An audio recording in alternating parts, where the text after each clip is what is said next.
Hey, let me know if anybody can hear me correctly. Just getting set up here.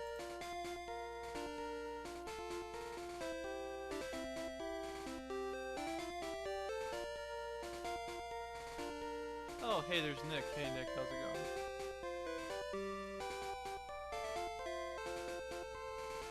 You can hear me good. Let me just turn my TV down a little bit. Okay.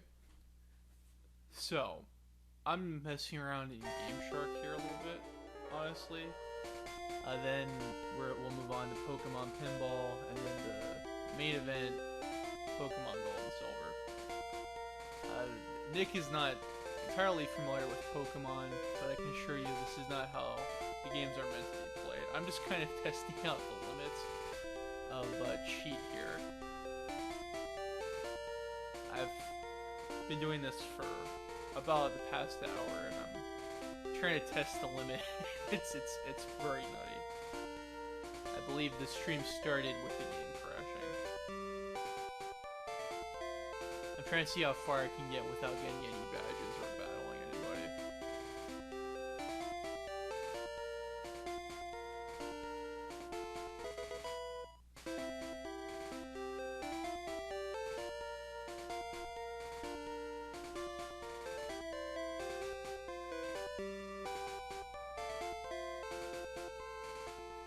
And I'm creating restore points in places that are stable. So right now, I'm at Cerulean City, and I have absolutely no badges whatsoever. Curious. This seems like a good place to create a restore point.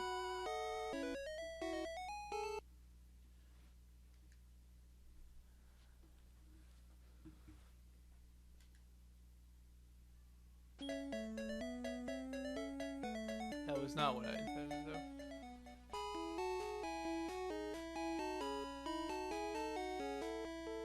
Bradley, you know a little bit more about Pokemon Red and Blue. Where do you think I should try to go? Whoa. I think this is going to create a stability issue. I don't know if it's just me or that guy looks like he's being a little bit spazzy. Maybe it's just a issue here, I'm not sure. And that guy just vanishes.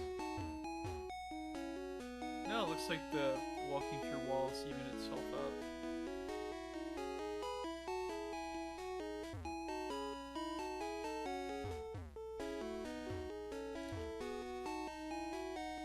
Oh, curious.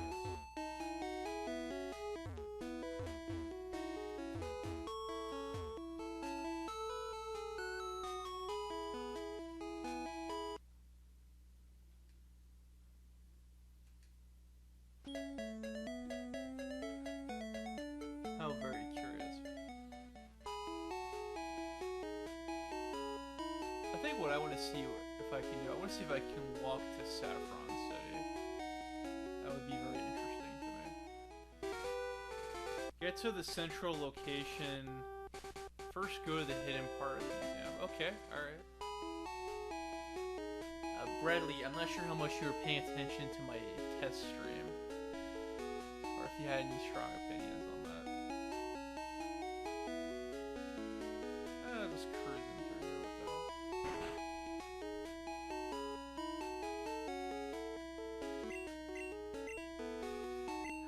I have a crazy idea. You ready? How about I try to see if I can walk to Cinnabar Island?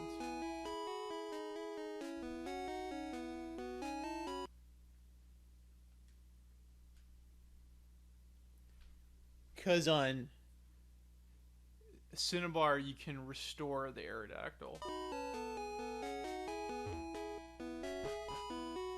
Nick says, is hunting Pokemon the character's hobby or their job? The answer to that question is yes.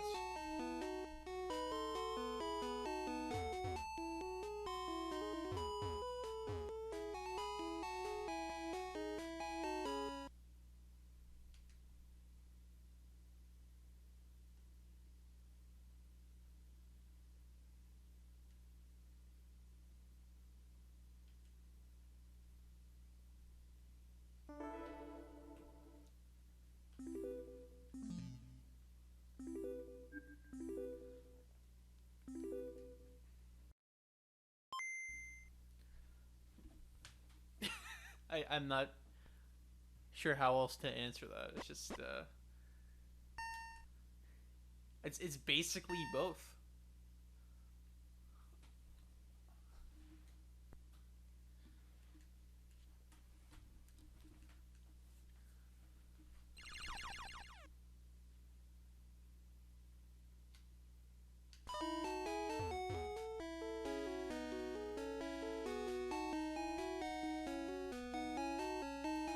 Yeah, because there's a bunch of things that there could hypothetically be all kinds of interesting ways to play the game that I mean that the cheating community and hacking community has pretty much created.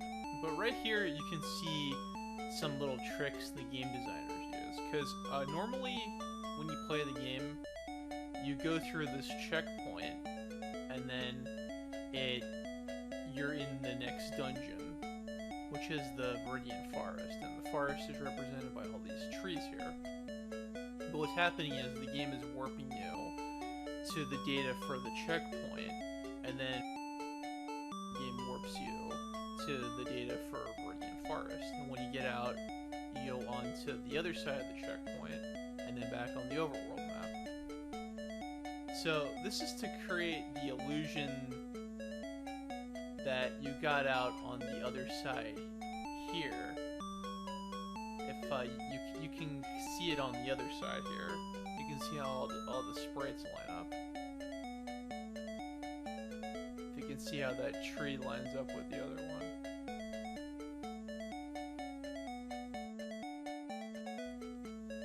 Right there.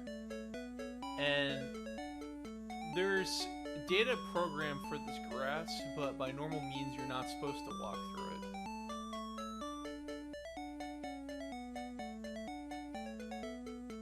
And the warp point for the Viridian Forest is actually inside this checkpoint building. Okay, so the plan is to walk to Cinnabar Island, and hopefully we won't run into any Pokemon. That guy's sprite's messed up. This isn't right. Hopefully we don't run into anything, because my Charmander cannot put up a fight. It's outclassed by everything. If I get one encounter, I am finished. And you cannot walk into that grass over there. That grass will crash the game. Not supposed to walk into that normally.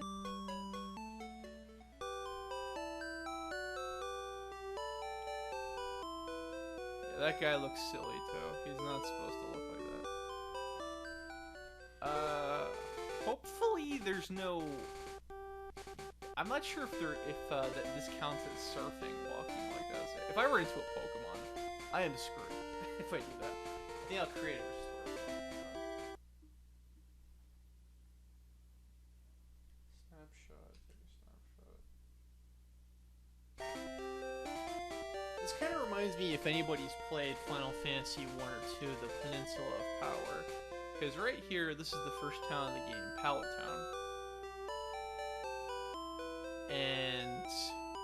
this part here, this grass area, we're not supposed to access it till much later in the game. In Final Fantasy 1 and 2, there's areas very close to the beginning of that's supposed to legitimately go to very early on, but they program high-powered monsters that could potentially kill you. So you gotta watch your step. Oh damn! Okay, that's terrifying. Is it cool?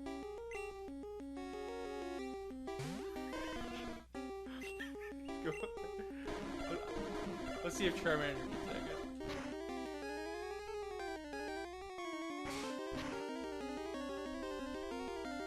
Now let's see if we can. Okay. All right, don't walk on the coast.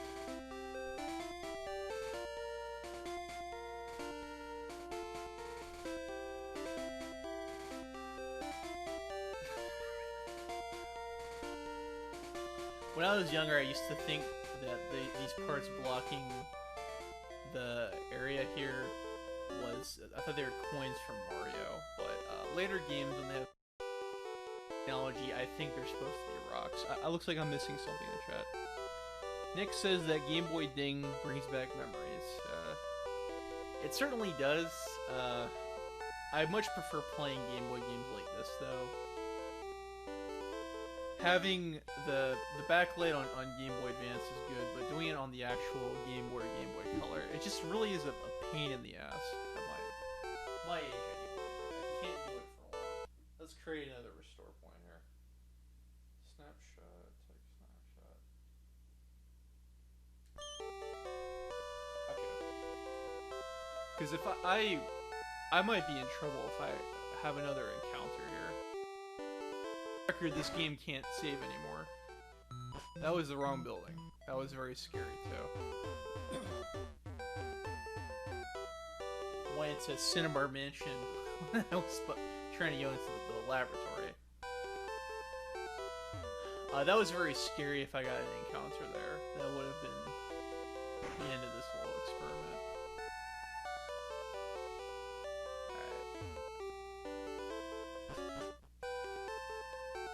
So this goofball will restore the old amber. You have a fossil for me? That is old amber. It is fossil of Aerodactyl, a Pokemon that is already extinct. My resurrection machine will make that Pokemon... So, you hurry. You go walk for a while. This will be done the instant I leave the building and walk back. As soon as I come back, it will instantly be done. And I will have myself an Aerodactyl.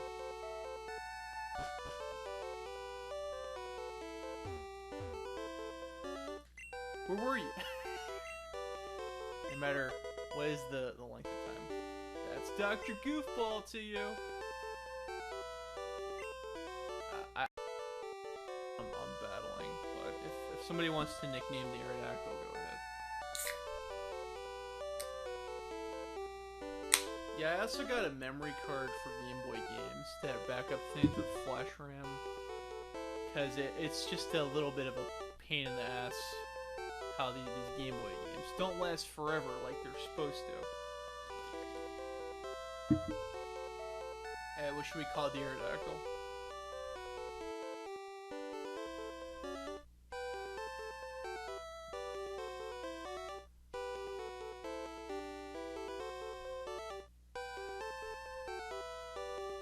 Come on, while we're young, guys. Name him Cookie. That's weird.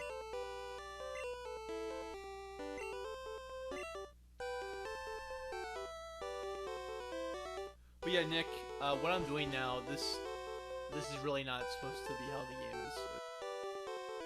I can get a map. Here. Forgot to get a map. Is there a map in the Pokemon Center? No. This is an area you're not supposed to get into till about, I'm gonna say, 7/8 through the game. So that's what makes this all so nutty. I'm very early on, and I already have a level 30 Pokemon. So that's that's pretty neat.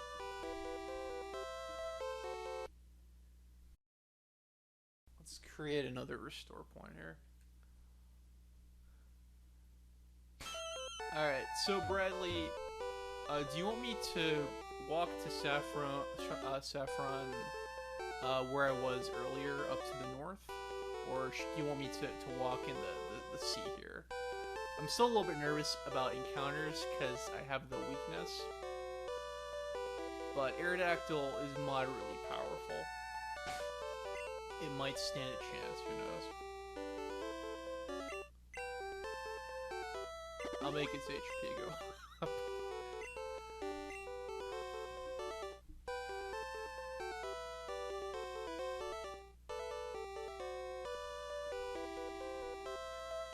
Improv it, okay. And we can see that these people, they don't exist until I step onto the island. Actually, that's not true there. I think the game thinks I'm still in the sea when I'm walking right there. But from the looks of it, it looks like those people just. Okay. Tentacles don't know many water attacks, so you're not in that much danger. They're not terribly strong. It's just they kind of outrank my Charmander. So here's Seafoam Islands.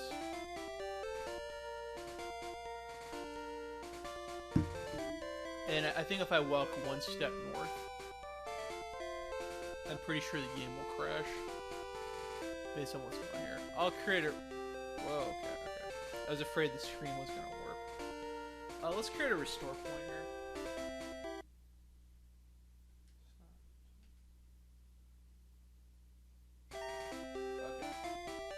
Okay. I do want to see how far north we go here before the game crashes.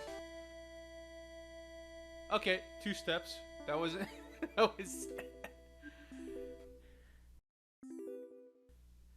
If anybody's wondering what happens when you go there, there you go.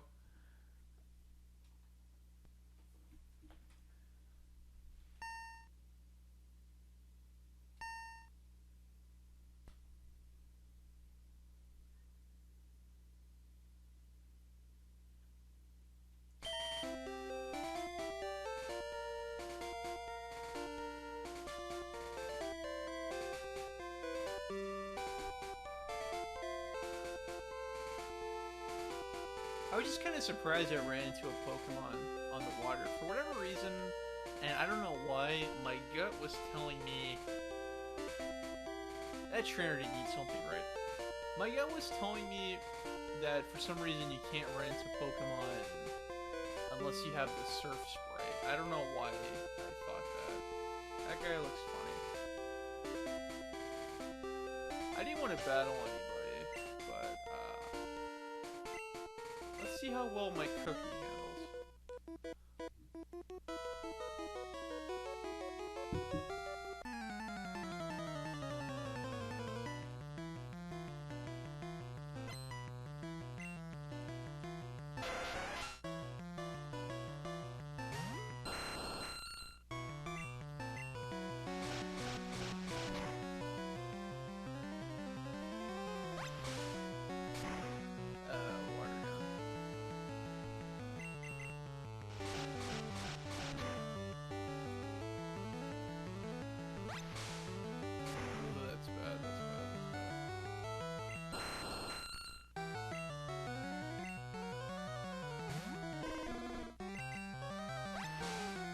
Yeah, that's dead.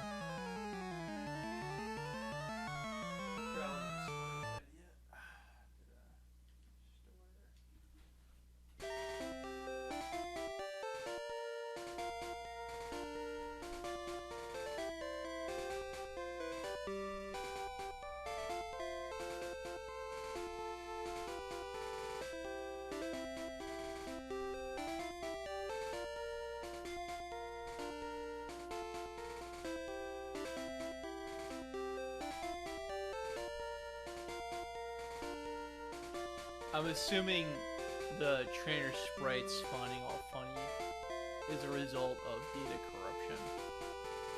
Because you're really really not supposed to be able to just walk to these parts of the game without the map data resetting. Also, is it just me, or do those guys' sprites, it makes it look like they're wearing yarmulkes?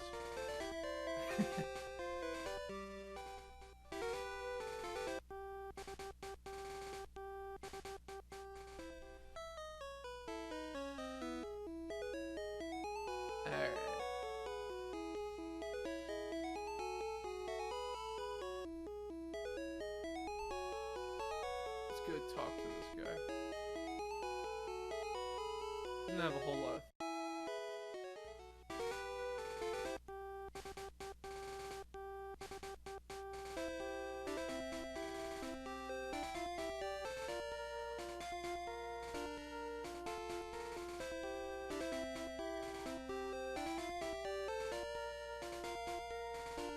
In this part of the game, you normally need to have a bicycle to get on.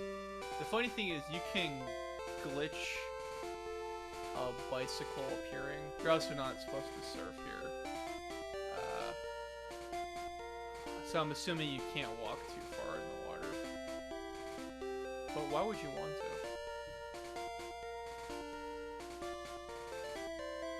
to? There's a glitch biker for you. I haven't done any thing where you manipulate hexadecimal values to make Pokemon appear, but whenever you do that in Gameshark, they always come out to be these horrifying glitch monstrosities. I wish the neighbor kids would shut up, they're being really obnoxious.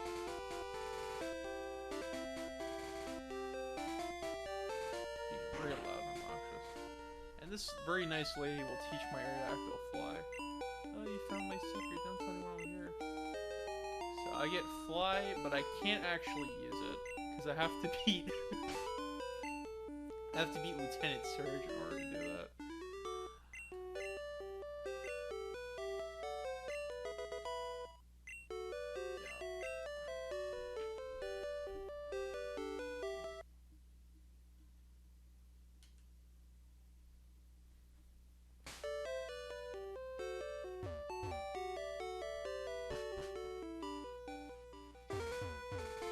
Looks like the thing has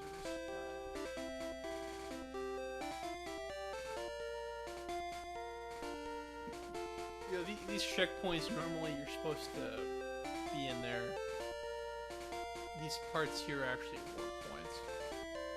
Or they're supposed to be warp points. I'm just walking through them.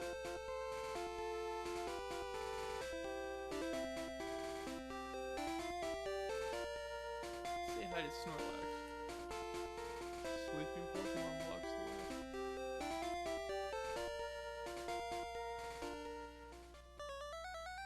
Now, I guess the reason why going to Saffron is so satisfying at this point in the game is because normally this part is blocked off. Walk on top of Snorlax. It doesn't... That's not right. The sprite data for these guys is corrupt. They're not supposed to be bikers. And that man is turning into a woman every time she steps. This is all very nutty. This is a result of memory corruption, by the way. I'm riding on top of Snorlax now. He's a big chair.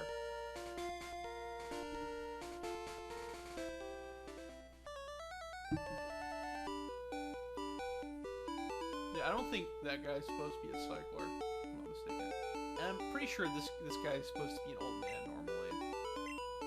I've seen you, but I never had a chance to talk. That's creepy.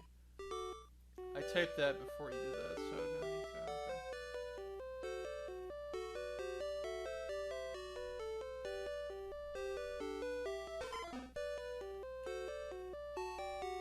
Okay, this guy is supposed to be talking to his polyrath, and this old man is speaking as a polyrath because the sprites didn't generate correctly. And this guy is a rocket in disguise, obviously. We got some good material if we ever decide to make a video about glitches, that's for sure. My only regret, by the way, the reason why I'm doing this on Game Boy Player, normally, let's create a let's create a restore point here. I think something fishy is gonna happen. Normally, I play this on Super Famicom, but today the reason why I chose to be on Game Boy Player is because the Gameshark is so big. I don't think I could fit it into the Super Game Boy correctly. I'm not sure if it would even work correctly. Okay, restore point.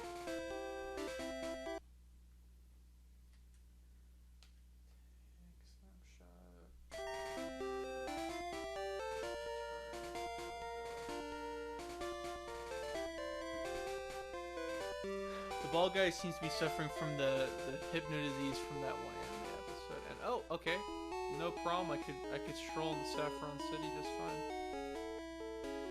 Now, if this is Silphco,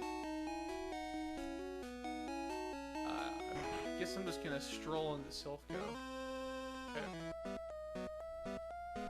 This is a pretty major dungeon from about, I'd say, 6/8 through the game normally. Yeah, I'm just strolling into the place.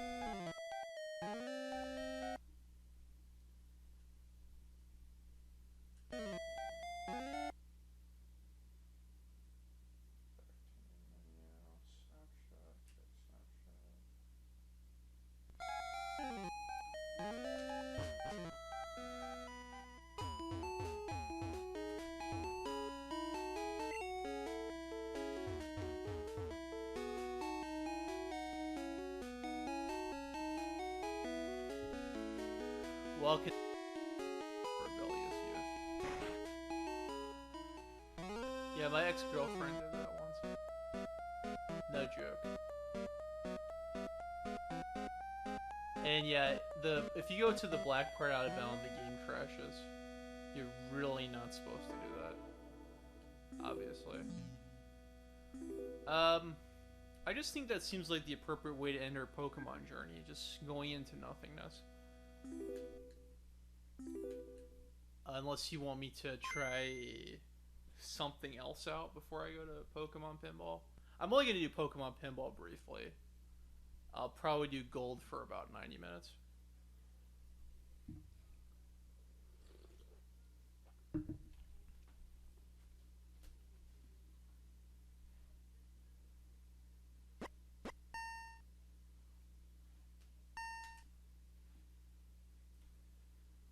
Yeah, if there's one more thing you want me to try to do, I'll do it.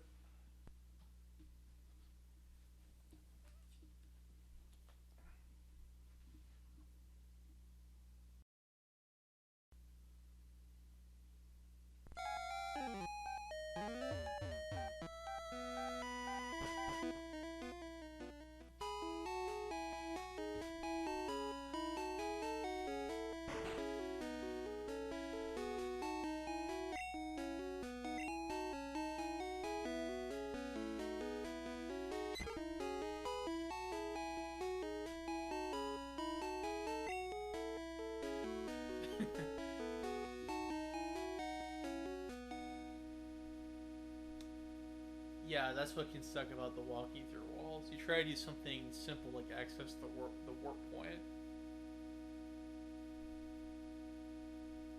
and the game crashes.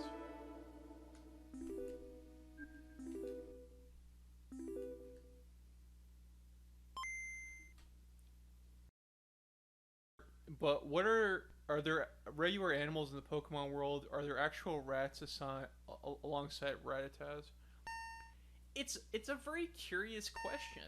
It raises a lot of issues, the whole Pokemon stuff, because in in the anime, for instance, and in some of the artwork, you can see the bird Pokemon eating little insects, like I think a Pidgey.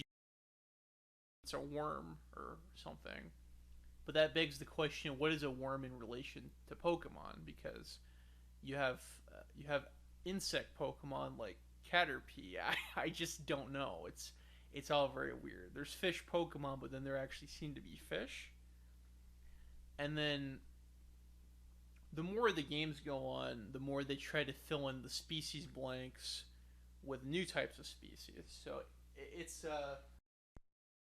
things where the world game is up to a certain degree of interpretation because it's vaguely defined. It's very odd.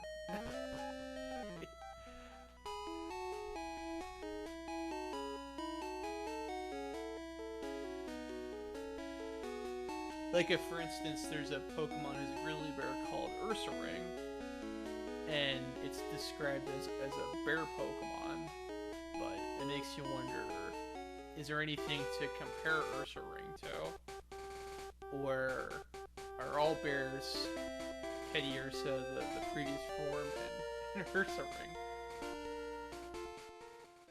Just don't know.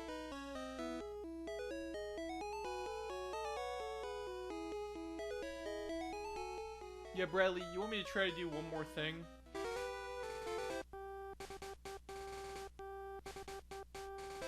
That trainer didn't come out so good.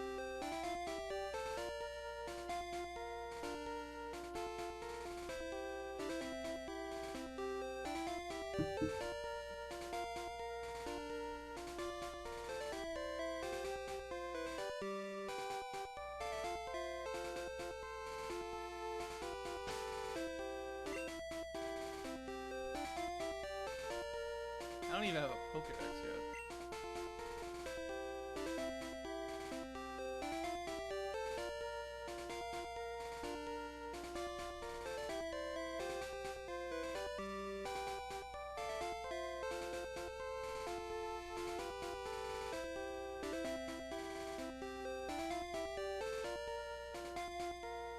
Don't have a preference.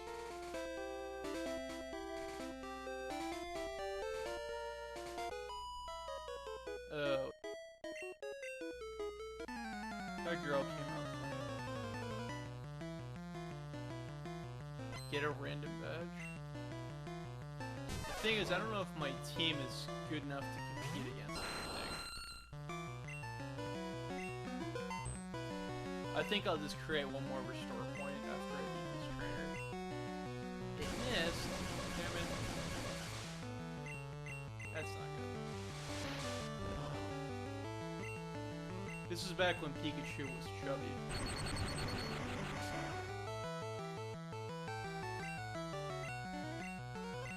Holy crap.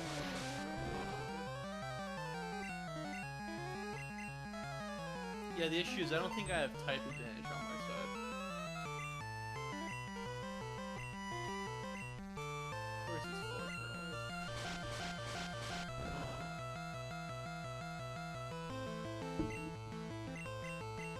There we go.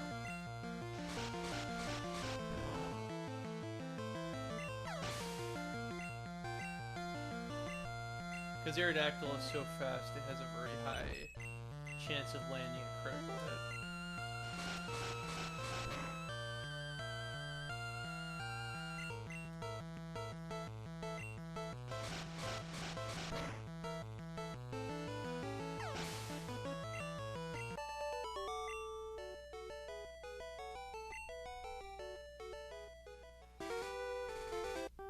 Part of me was seeing if I could get to Lavender Town from Rock Tunnel, but I don't know if that's possible. But you get to see the boundaries of the game doing this. There are some places where the game just does not know how to respond when you try to access them. Like, this area is normally blocked off by these boundaries. It's entirely possible I might step in here. I don't know. Oh, look at that, it's nice and peaceful.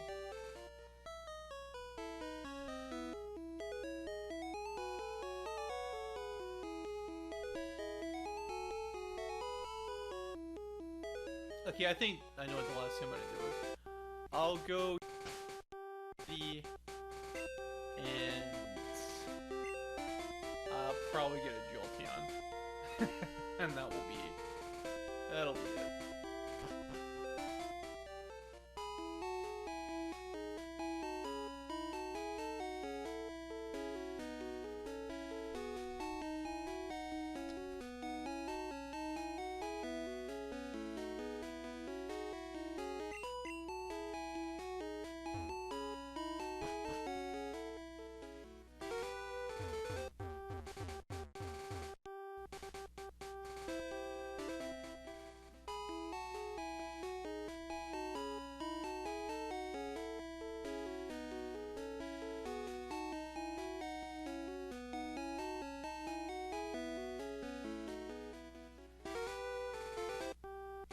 Yeah, we can just walk to the route. Okay.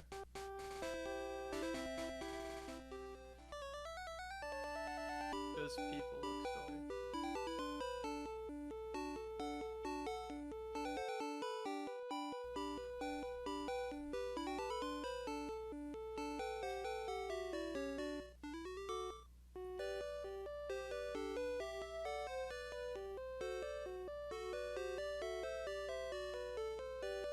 This is the mansion.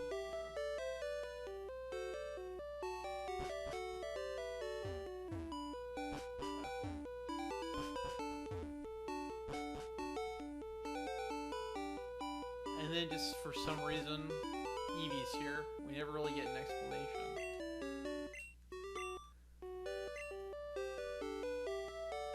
Just Evie is here. I've always wondered what the deal is. I made it on tea of clay. I don't understand.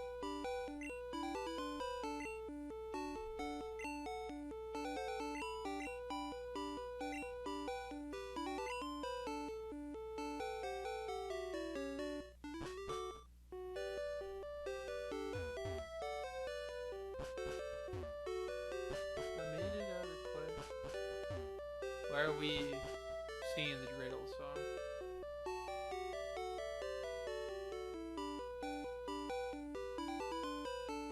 See, if I sing the South Park version, I'll be banned from YouTube for sure. I'm not going through that dog and pony show again.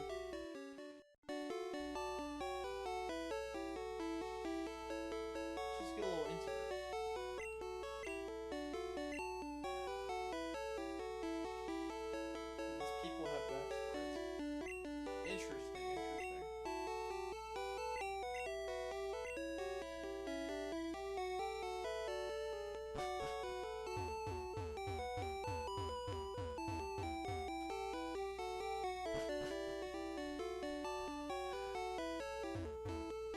Sounds like it. Sounds like what the saying the South Park version of the dreidel song.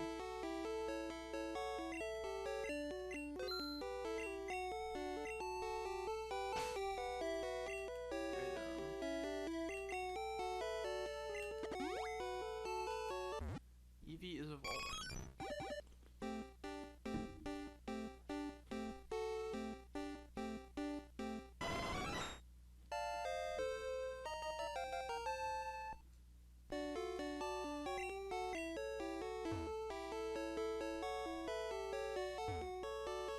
Once we get Lapras, our journey's really begun. But I'll just create a restore point. I get back to this the day where I have a larger audience. But this has been very interesting. Bradley, I don't know if you saw the Oak soft lock showcase, but that was very interesting to me. But I'm gonna go to Pokemon Pinball now.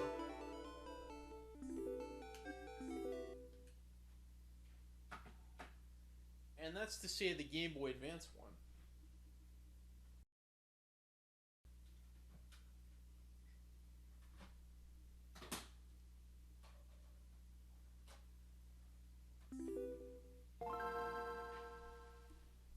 Now, the cool thing about the Game Boy Player version is that it actually supports Rumble.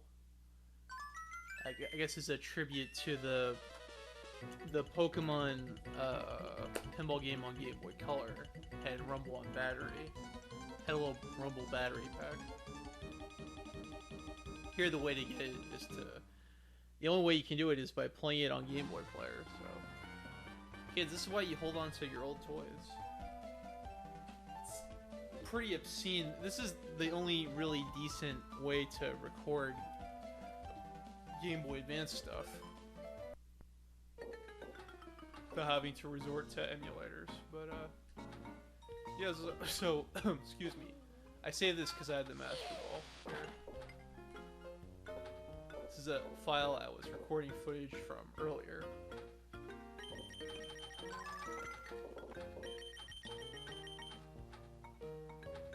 And I think this one might be better than the original Pokemon Pinball. I just think the physics were a lot better in this one.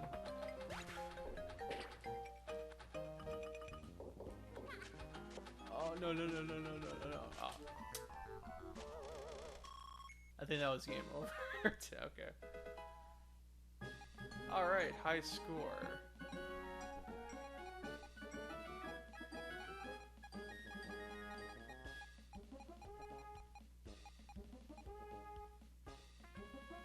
I played 3D Pinball on Windows XP.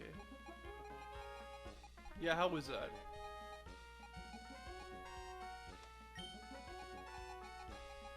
Was that good?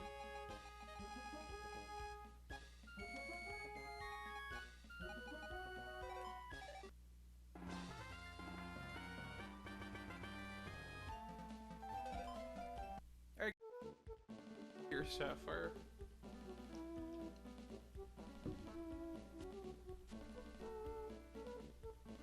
I'll just do this one first and then the second one second.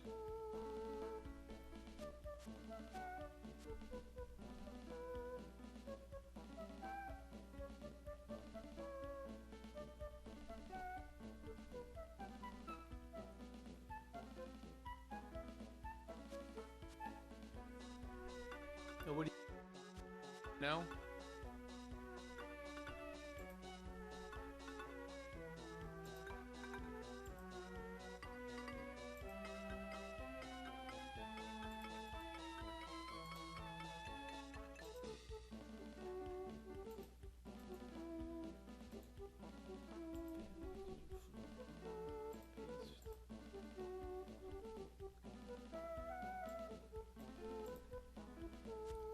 We doing Ruby or Sapphire?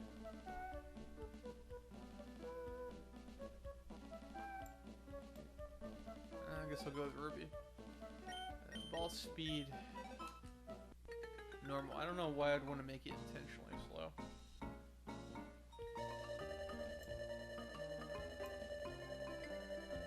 So much like the original Pokemon Pinball, I just think it's very clever the way this game uses Pokemon characters as features on a pinball board. As the spring, we get a spoink there. That's pretty funny.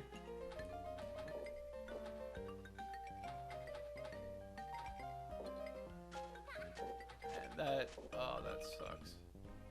Luckily, the ball saver here is extremely lenient.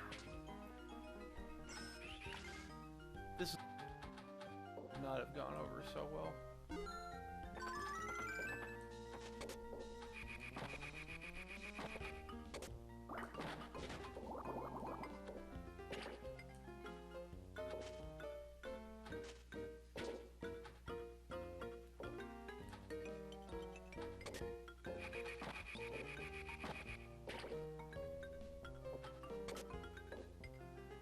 So if you never played Pokemon Pinball before, we're going to try to activate modes that allow us to catch Pokemon, like right there.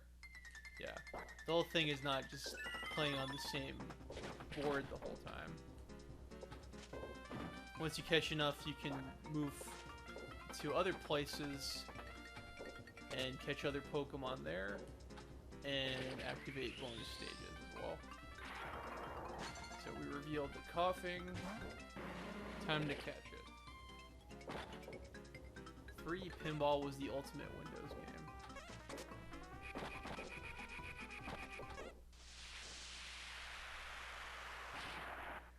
I'll have to take you guys' word for it. I've not played that.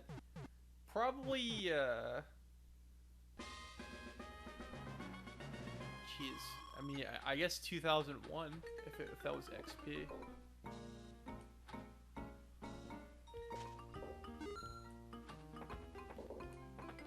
If I'm dating myself correctly.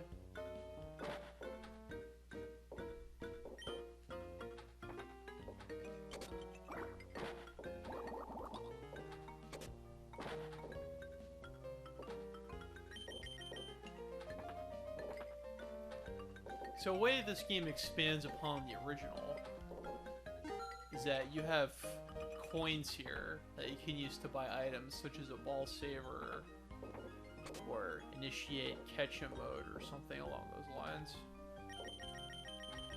But what's important for me is that I feel like I have more control over the ball. The first game counterbalanced this by having the tilt be very broken.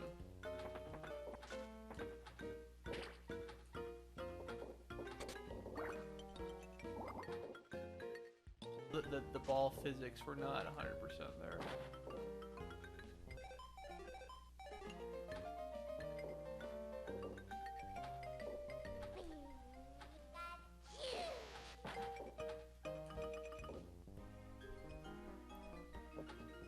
See if we can get it to evolve. Okay. We'll make coughing into wheezing.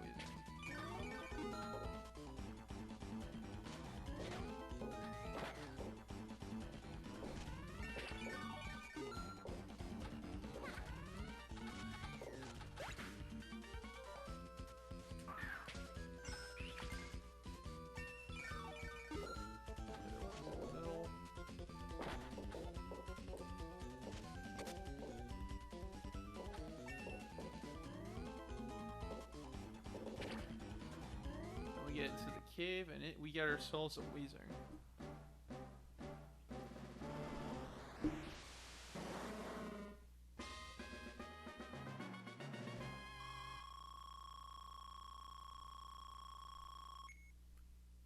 Hopefully my voice and the game volume is balanced okay. It's got us 3 points, we got ourselves a bonus stage. 3 Pokemon points, that is.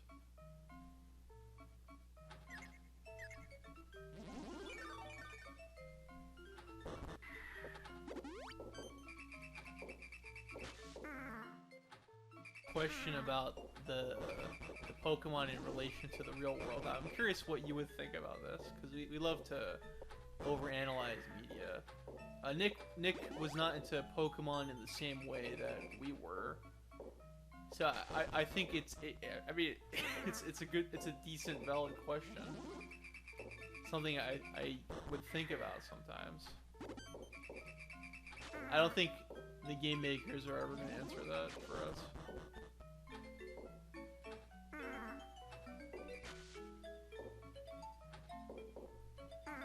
Like a Kecleon here, for instance. So Kecleon is essentially a chameleon, but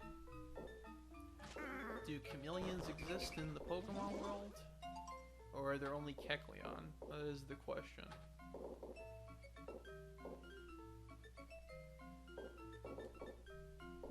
Gotta get that scope.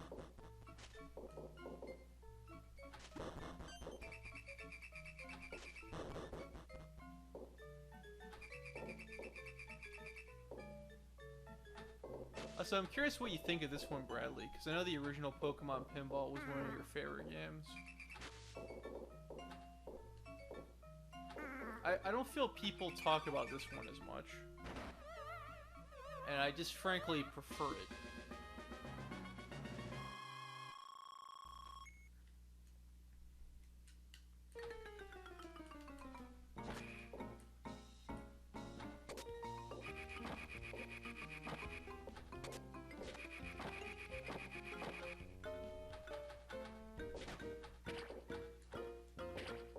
Pokemon Pinball Ruby and Sapphire. Hey Ryan, good to see you. I'm surprised you're here.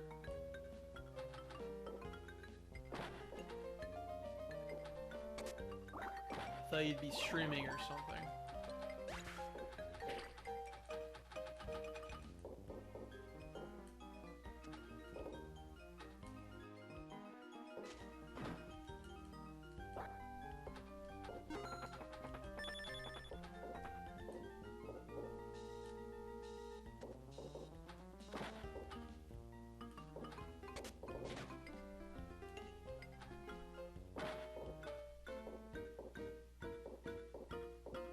Go for the hole.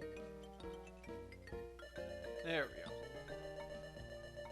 I'm streaming late tonight since it was the kid's birthday party today. All of them? You have twins? I mean, I know you have children, but I don't know if there's multiple birthdays to speak of. Or are they close together? Yeah, in any case, happy birthdays to them, if applicable. Gonna start around 9:30 my time. That probably might be a little bit late for me.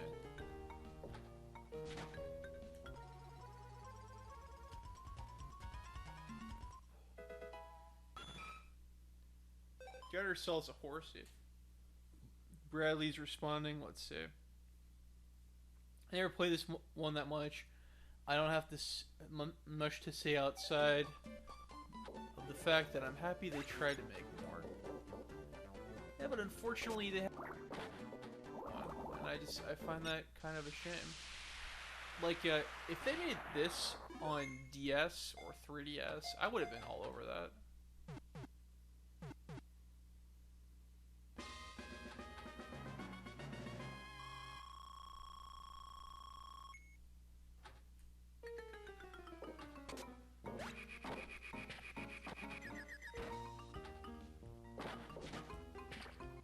These Pokemon pinball games are made by Jupiter, who also... Ooh, okay. Thankfully, Latios saved my ball. Latios, right? Latios is the guy. Okay. Latias is the chick. These games were made by Jupiter, who also made those Kingdom Hearts spin-off games, Chain of Memories, and the Mario's Picross games, which nobody has played. Nobody's played those games. I own the one on Super Famicom. I've played it. I don't play it, but I've played it. Nobody really cares about Picross. Let's... Come on, let's go change towns already.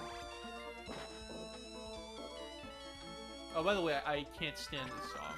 The song is terrible. I really don't like some of the music in this game.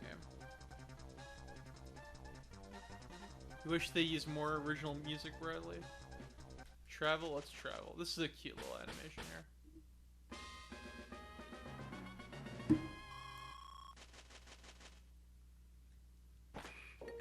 I don't know, I think some of the original music in this game is just plain bad. I like the original table music, but that travel song there, I don't know if it's the poor brass quality samples of Game Boy Advance, but that is painful to listen to. That is a bad song.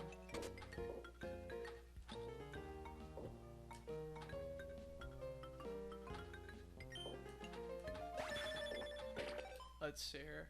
Ryan's kids, their birthdays are 2 days apart. Yeah. So it's one party for practicality reasons, I guess. I'm not a parent, so I haven't had to worry about that yet.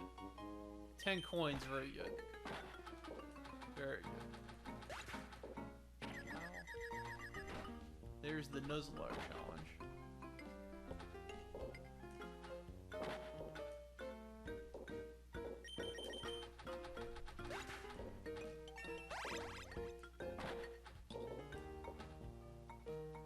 When you upgrade the Pokeball, it increases the amount of points you get when you hit things.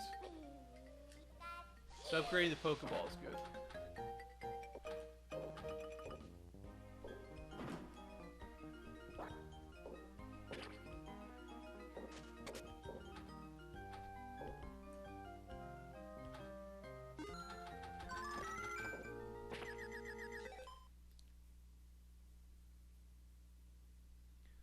John only wanted family for his, so it was most for Iris. I'm not sure what you mean by that. Oh, right, the children. So you have 2 daughters and a son, then?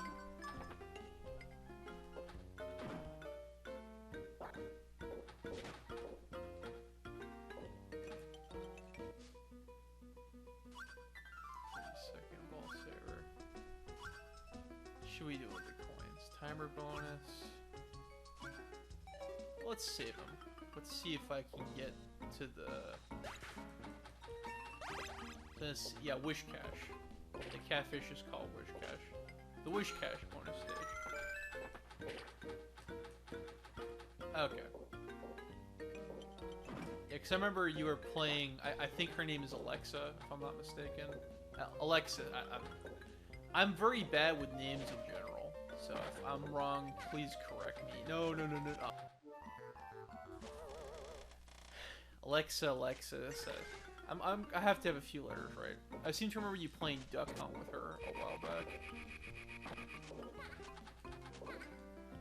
No, it's not gonna be safe. Iris is 5, John turns 3 tomorrow, and Alexis is 1. So it must have been Iris then. That was fortunate and unfortunate.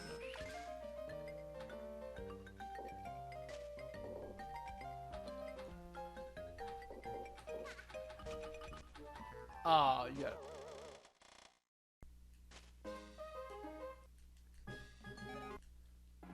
That wasn't super hot. Let's try the Sapphire table. I'll see where I go in the Sapphire table, and then the Pokemon Gold adventures will continue. I think this one might be a little bit easier, but getting into the mart is difficult. It's that electric force field they got there. Some crazy security. Iris loves Duck Hunt. That's cool.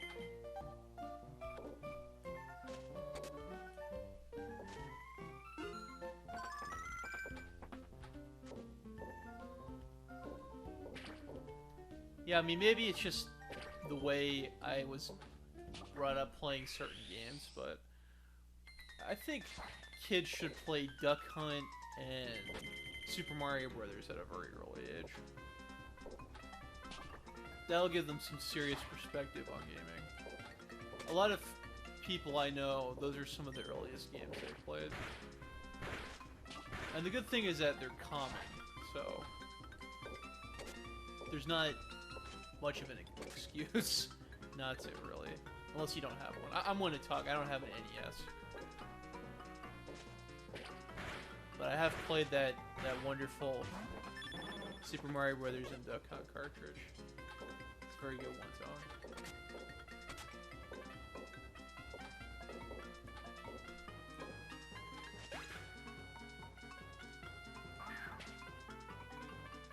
And for me, a big part of that is that I just don't like messing with coaxial. I think it's a pain in the ass.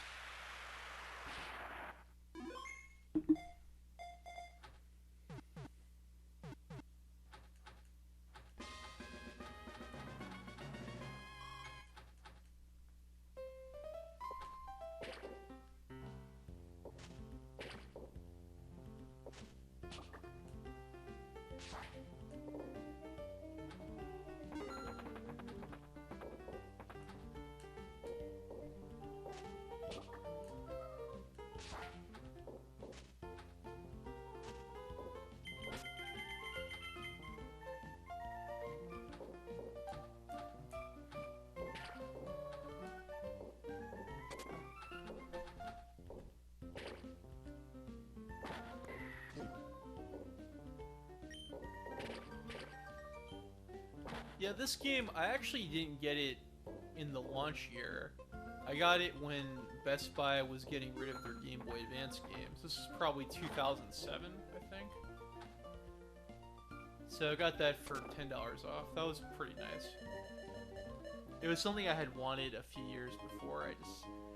I didn't get it. Sometimes as a kid, you don't get everything. So you just wait till you're an adult to buy your own toys, as it was. But I was 15 or 16 at the time. So I wasn't legally an adult yet.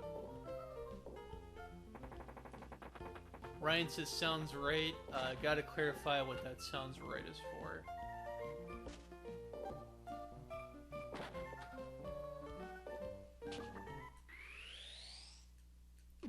Catch him up. And I think that's probably a Whismer.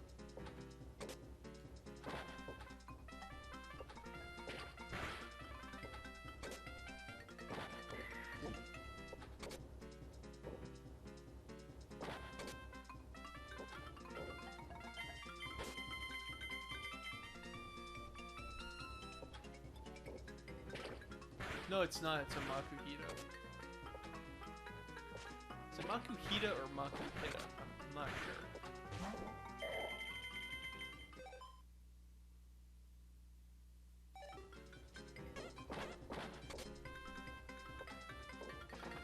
Ryan says, dude, when I was working at Kmart in 2011, they still had about 30 Game Boy Advance games in stock.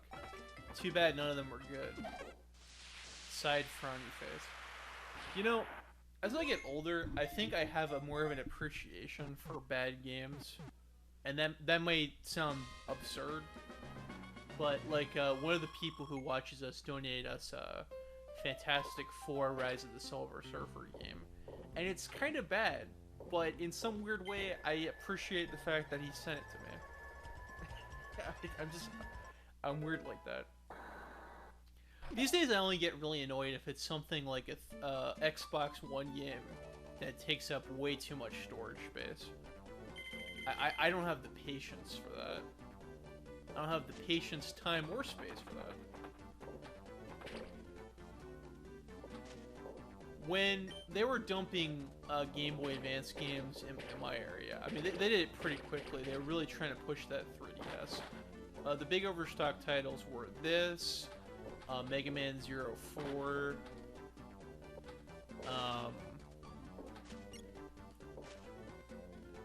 Dr. Mario plus Puzzle League, which I wish I could have got. Even though it's a paneled upon. I love me some puzzle game. Some Puzzle League, rather. Puzzle games are fun, too. So let's see. It was Pokemon Pinball, Mega Man 04. I know there's some other games that were just being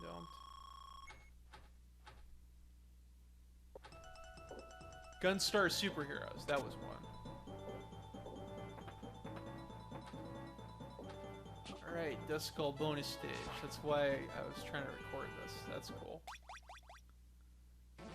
You never owned 04 on GBA? I used to have all the Zero games. Right now, I'm missing 2.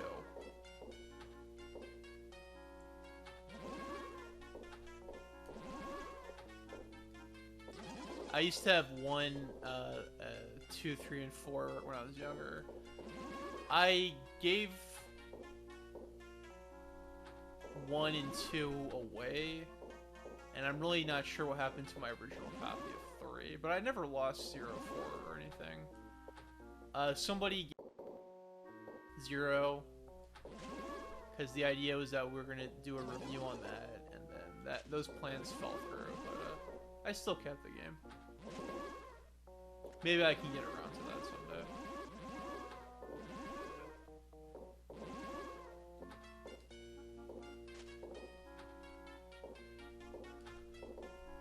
But the Mega Man Zero games, they got easier as they went on.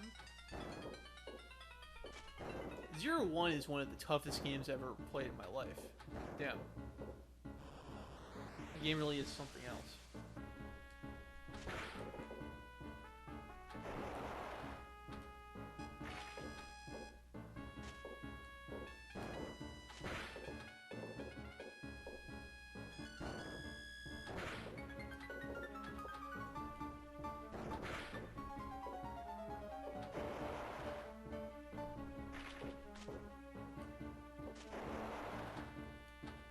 No, don't have your hands out. That's not good.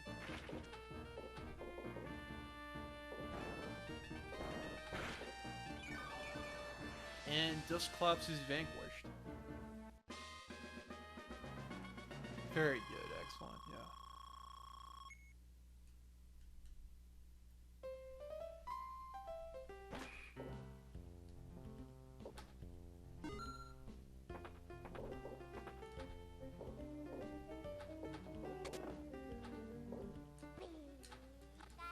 I'm surprised Grant couldn't make it tonight. Usually he's here.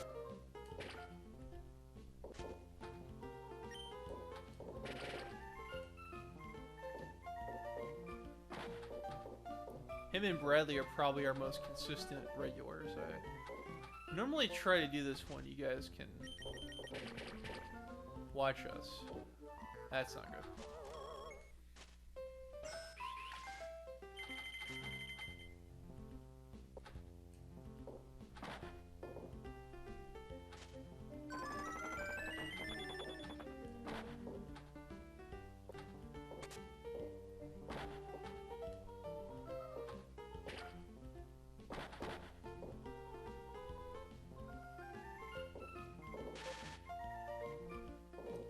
Yeah, the Mega Man Zero games,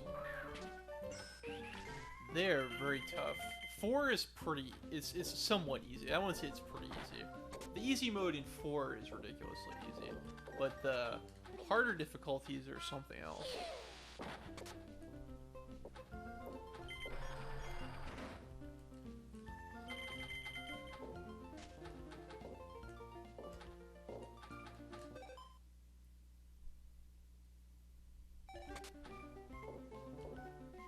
Ryan says to like the video to give me a hint. I would appreciate that very much. Thank you.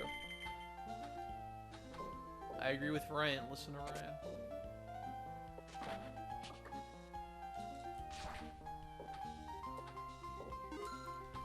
Alright, when I'm done with this table, I'm going to move on to Pokemon Gold, by the way, guys.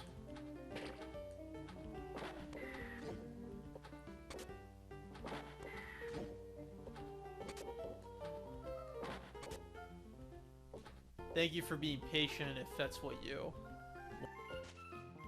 wanted to showcase. The Gameshark nonsense in stream, and I also wanted to showcase this.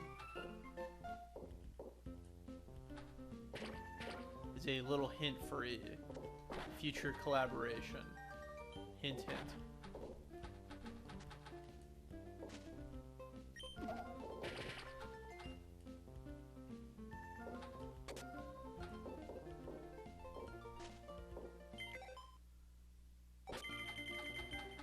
Ryan says Mega Man Zero 2 has the most game he's ever played. It's pretty tough. You know, you might be right now that I just put a second's thought into that. You might be right.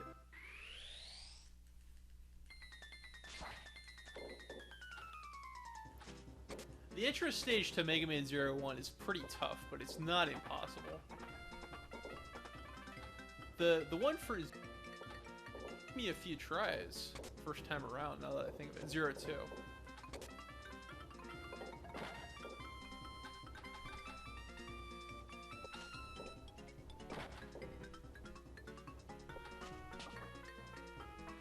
Pretty sure that's allowed, right?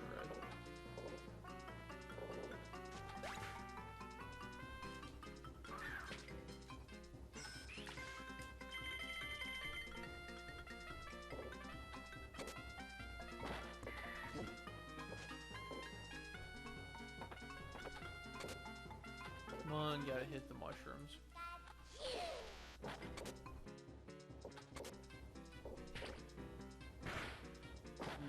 This is not going very well.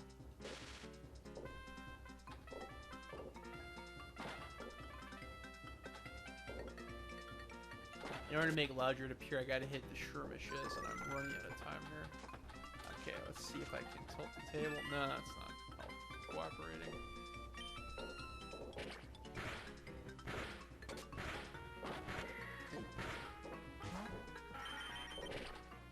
Alright, I gotta hit him.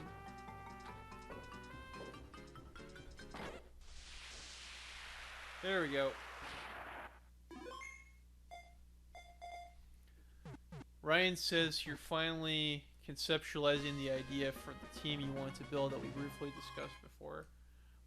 I'm assuming you mean the Alliance, the network, the Rebel Alliance. Alright. You can message me about it, and then for posterity, please send it to my email. I'll link you my email in case you don't have it yet. But I just want to make sure we have good documentation if we do that. We should also probably take some time out to talk about it. If you can work that out. Because you have many more responsibilities than I do. I might have some time to do that on Tuesday. Lunatone. I don't think I caught Lunatone. Not in the pinball game anyway.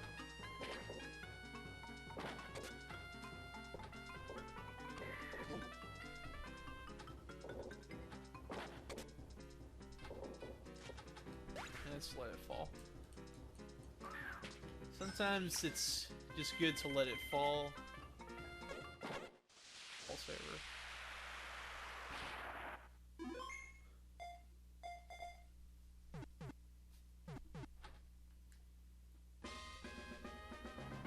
Yeah, tongue stick out emoticon. Not sure what that's in response to.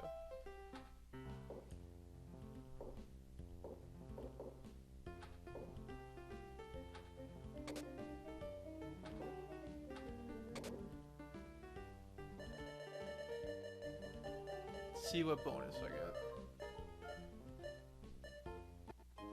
Small. That sucks. That's nothing.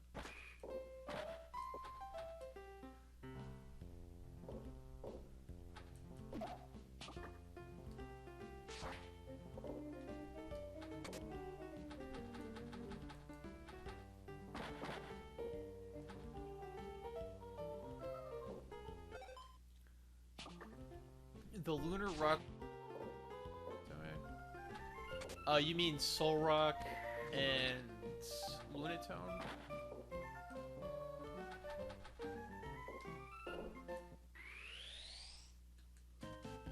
Alright, evolution. Let's see what we got here. Who should I evolve?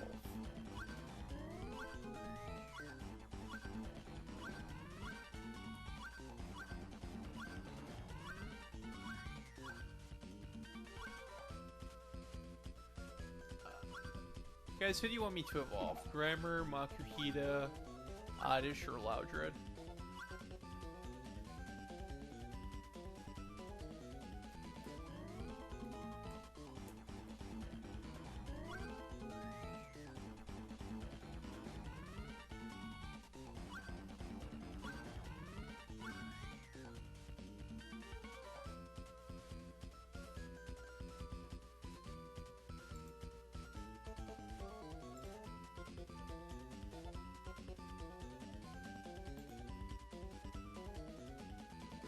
Riley says, I always used to start with the 3-stage Pokemon. So that would be either Oddish or Loudred, since they're easier to evolve.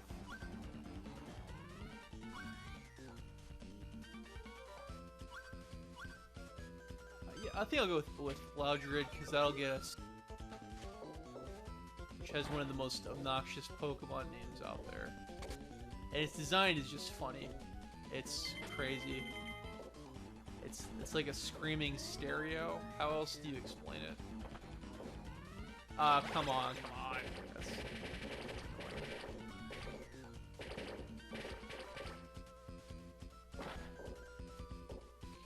let's try that one more time.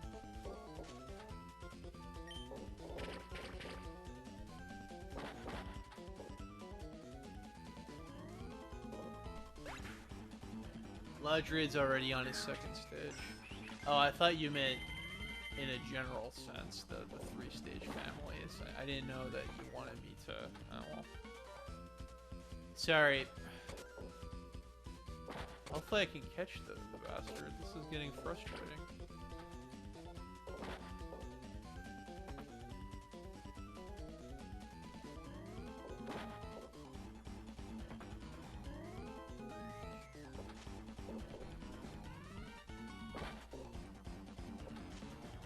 Not looking good. Why does it have to be in such an awkward place? That's just the problem. Oh, come on, come on.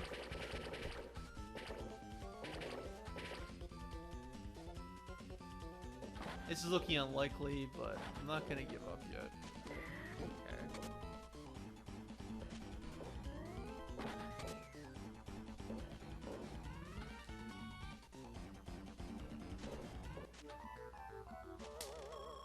Oh, that's a bummer. Oh. One life left, then Pokemon Gold. Oh, now it's gonna go through the loop. This game is being cheeky with me.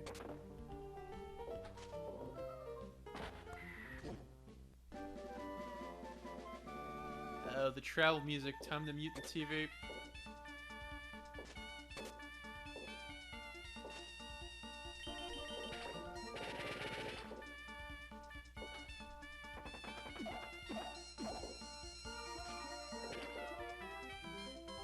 gracefully falls into there.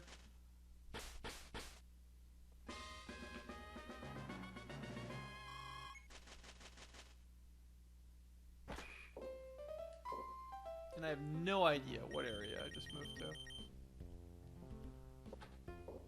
Because the game doesn't have a little ticker tape updater like the first one does.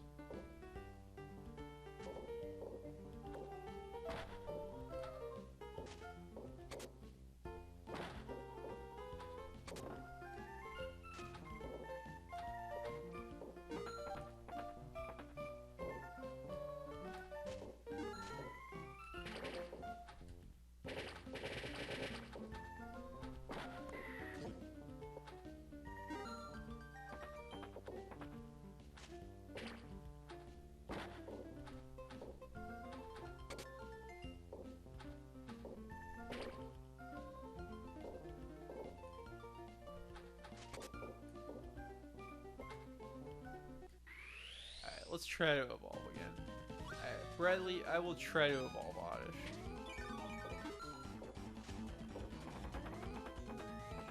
Where is that? Oh, okay, there it is. In the first Pokemon Pinball, the experience points things, they look like Tetris blocks to me. Here they very obviously look like EXs, like they're supposed to be.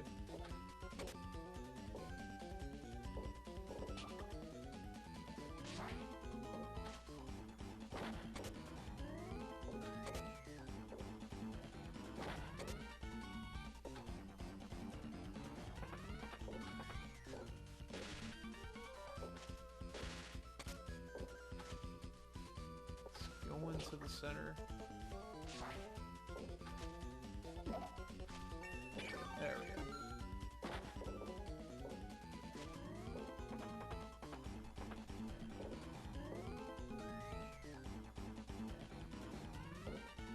Let's aim for that P. No, not quite. There we go. Beautiful. Much more cooperative than last time. Then, there we go. Here's your evolution.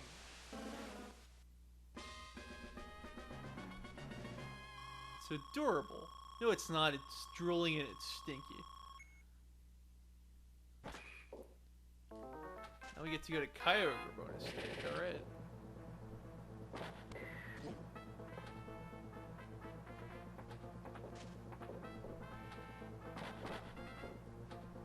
Does that mean Kyogre is related to Shrek?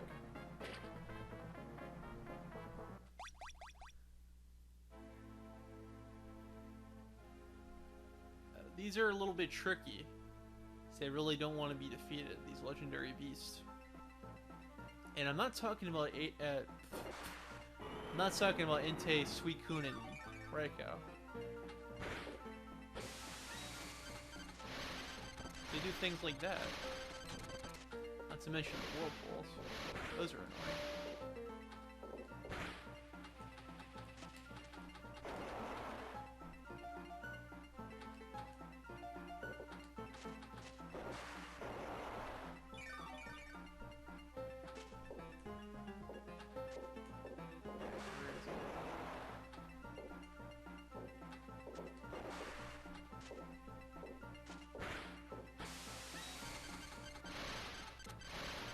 Bloom is beautiful, and I love him, her, it for it. I think I like Vileplume and Blossom better. I like in the anime, Vileplume has like a hick accent, because Vileplume, I imagine Vileplume to be a hick. Somebody from the south, or maybe Kansai, who knows.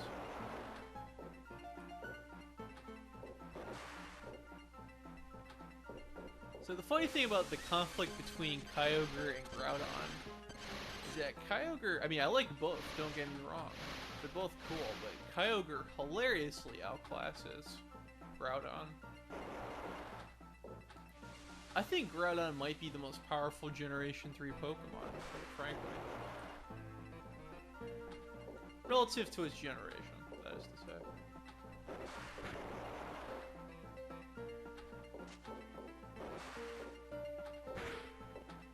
Riley says, "Holy crap, you're right." What are you talking about specifically? I always lose track of these conversations. Holy crap, I'm right about what?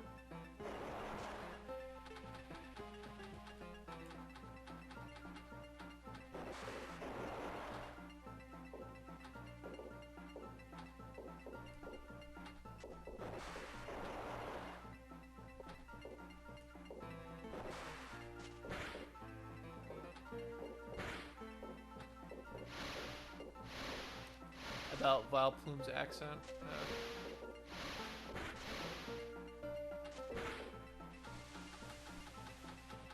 These goddamn whirlpools.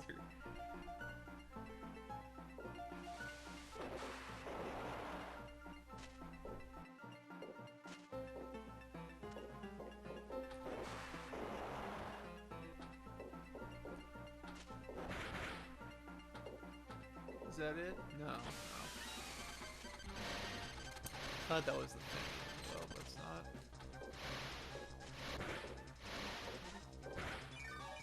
Alright.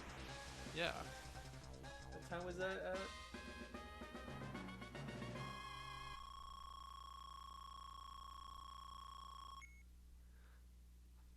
Like 5 or 6 seconds left. That was nutty.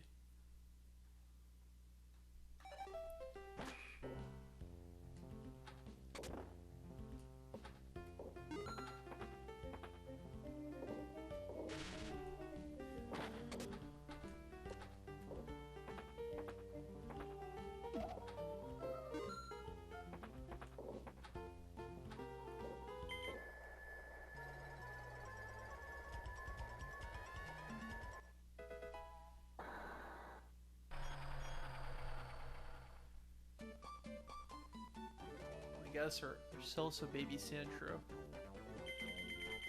That whole egg factor, it makes things a little bit random, but I think it's neat. Although the hitboxes for them are so tiny.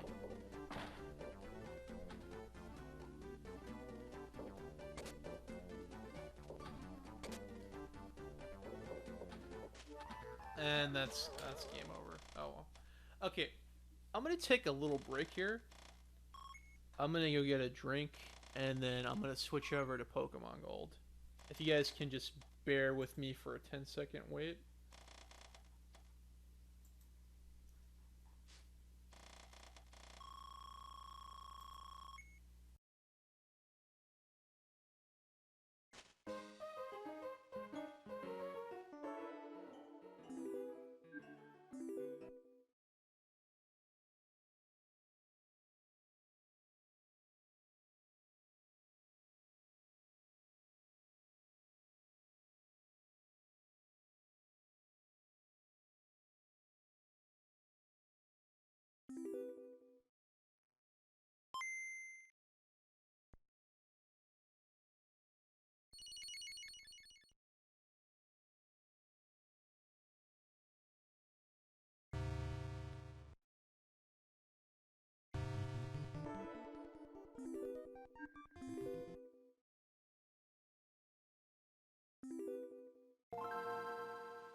Alright, hopefully everybody can hear me. Thank you, Bradley, for essentially doing a commercial break for me. I appreciate it. Don't touch that dial because AT will be right back. He's just taking a quick break before we start the next exciting segment of Pokemon Gold version, where he tackles on the mysteries of Olivine City. Not quite. Actually, gonna be having an encounter with the Gyarados. Alright. So hopefully my team can take the Gyarados on. Hopefully everybody can hear me correctly, because I just kind of jumped right back into this. Hopefully everybody can hear me okay. And then, if anything, we'll just go across, force an encounter with a lot of people's first shiny Pokemon, but not everybody's. A lot of people, because this is mandatory. So I'll be doing this probably for the next. I won't push it any more than 90 minutes. This is gonna be a little trash. Oh, please don't beat up my. Damn it. Really could use that sleep. Hypnosis. And Lapras doesn't learn, doesn't know Ice Beam yet. Oh, but it knows Sing, okay. That might help. Might help.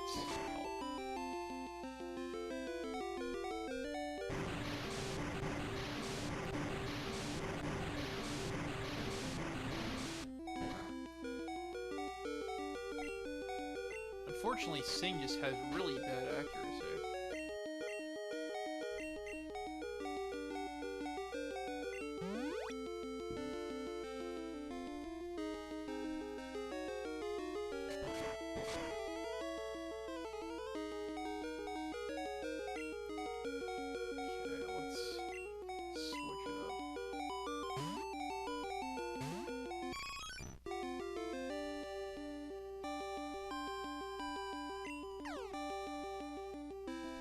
Bradley says in Crystal, you found a shiny Sentret in the first route, but it was after you first played Gold, so you knew what a shiny Pokemon was, but you didn't know it could be any Pokemon. Yeah, any Pokemon can be shiny, even ones that you cannot encounter legitimately. For programming purposes, of course. But the odds are ridiculously low. It can happen, though.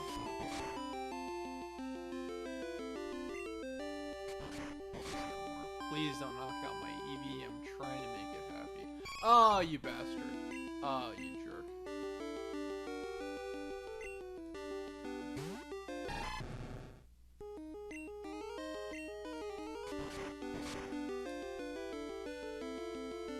It's just that knowing Thresh really puts me in a bind.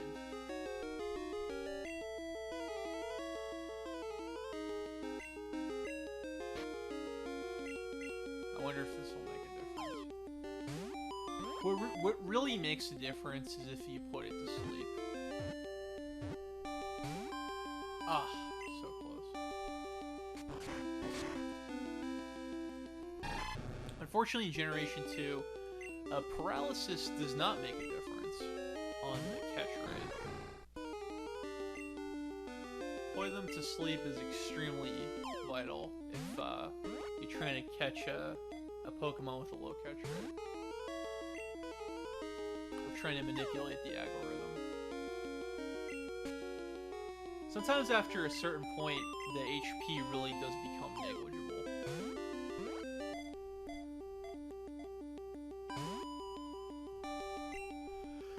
Excuse me. Confused.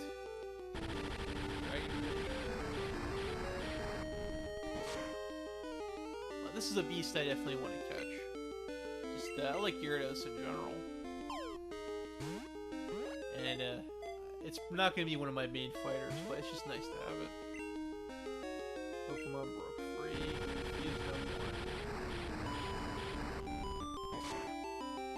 Oh, and since we're playing on Game Boy Player now, we're now playing in full color, as opposed to the maximum of 4 colors at a time Super Game Boy displays.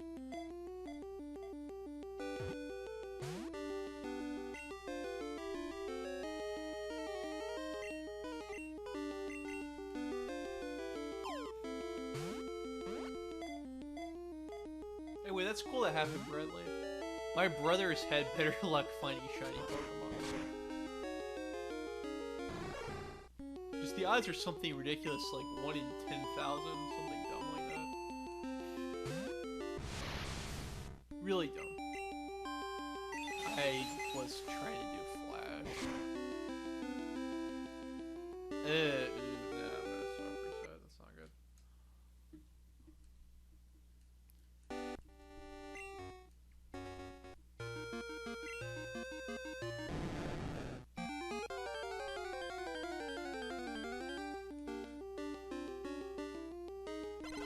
You found a second shiny Sentry in that game, though.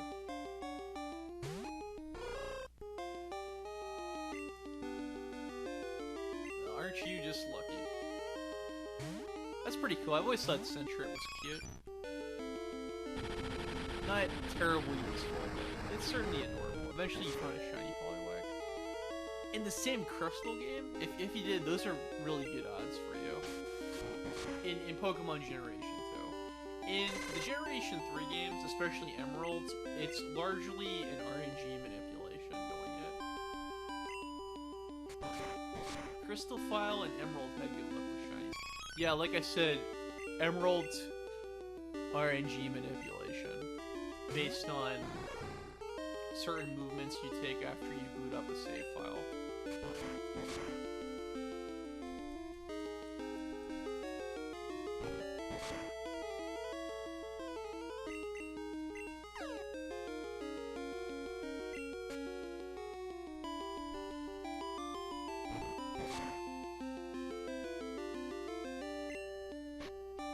Probably shouldn't fight it anymore after that. Once it goes into the red area, you really don't need to fight it anymore. Just putting it to sleep, that'll increase your odds of catching it rather than trying to do 2 more damage to it.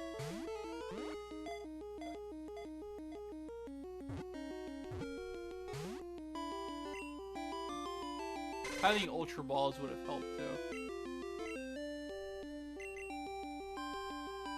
But now I just need to get lucky with my coin tosses, basically. Yeah, that was lovely.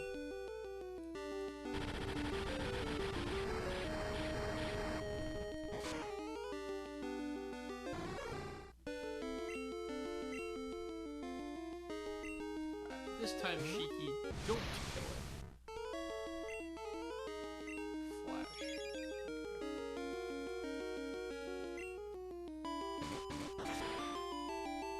Oh, that's not good.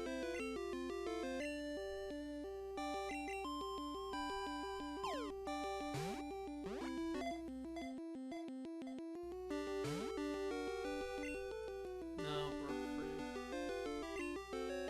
Good, the attack should miss.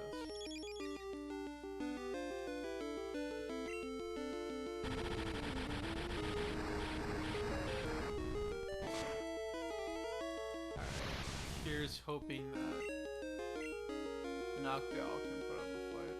I mean, Hoodoo. It's my wishful thinking that makes me wish it was a Noctowl, but it's still a Hoodoo. Leer? Okay, good. Leer's a bad attack. Why didn't it work? Ah, my owl is gone now.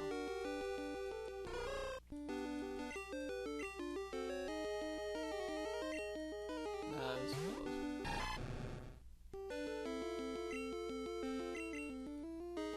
One of these is gotta land.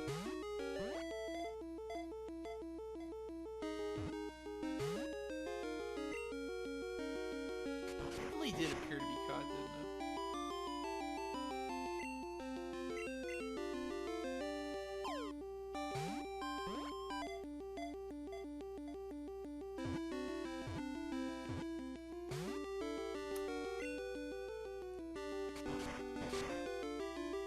This beast does not want to be tamed. Why wouldn't I want to use my next Pokemon?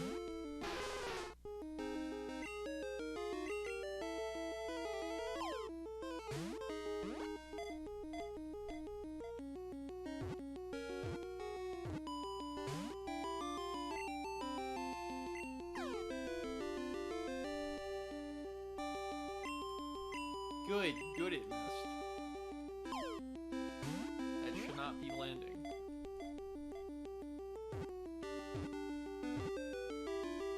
There we go. That's a bit of a relief. That's why I never catch Magikarp in this game. They say during past wars, Gyarados would appear and leave blazing ruins in its wake.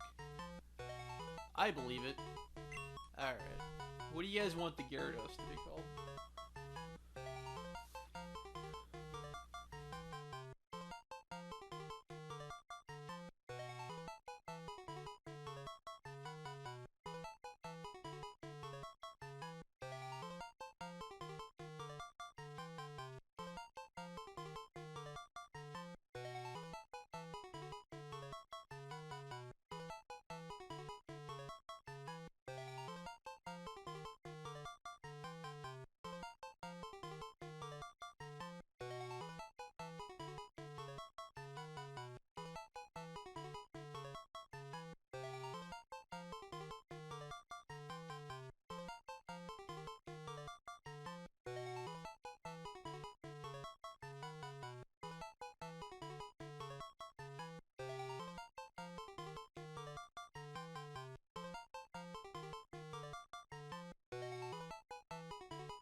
Hey guys, what should we call the Gyarados?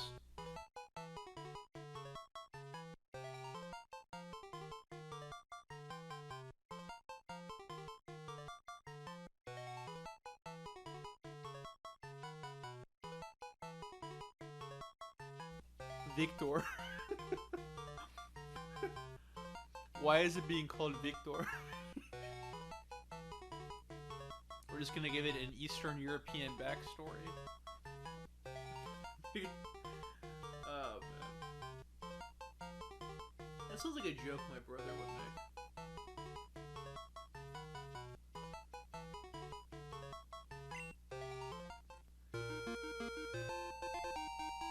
Now we got the red scale. That's important. I think.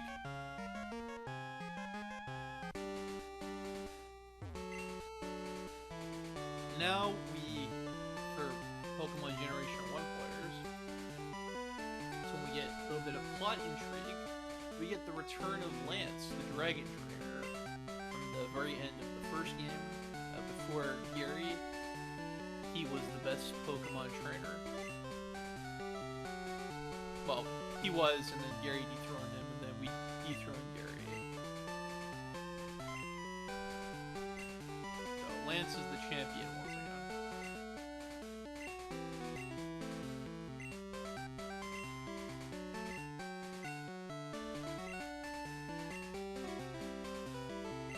So Team Rocket is using a radio signal to force the Magikarp to evolve into Gyarados. I'm not entirely sure how that works out, but it sounds nefarious. We're gonna infiltrate their headquarters and stop them from being sneaky bastards. But first, healing is in order. And I'll probably get the Gyarados out to join my party as a backup. Because that is the most powerful Pokemon in my possession at the moment.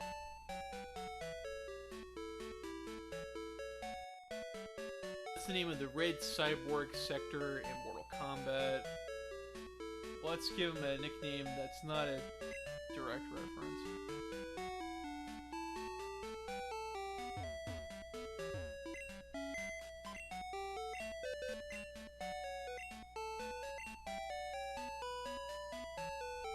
Alright, Hoodoo will take a quick little nap here, because it's not really equipped to deal with Team Rocket.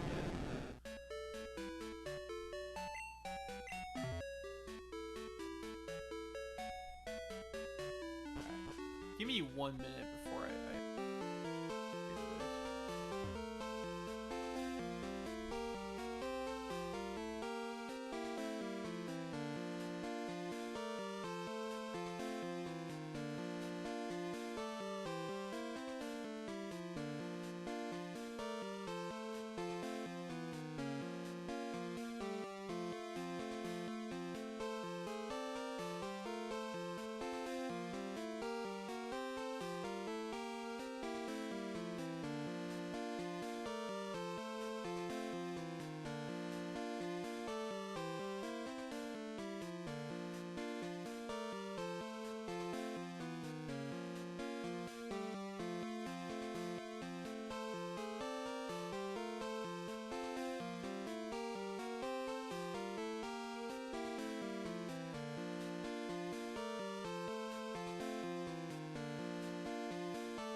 Sorry about that.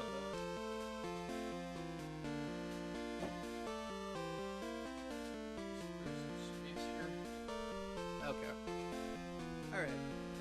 So, this mom and pop shop here is actually a front for Team Rocket.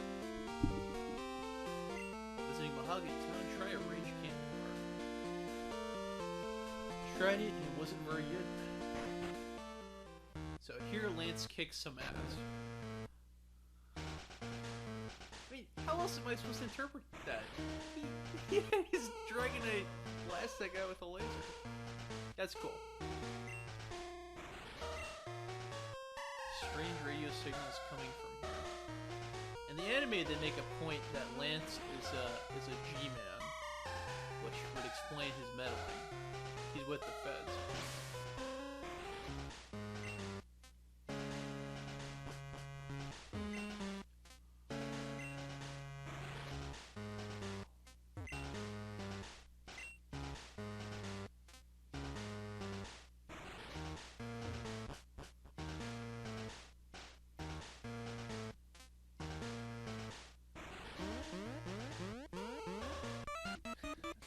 Here we are at the Team Rocket headquarters. I love this. Innocent. It's got a nice percussive beat to it.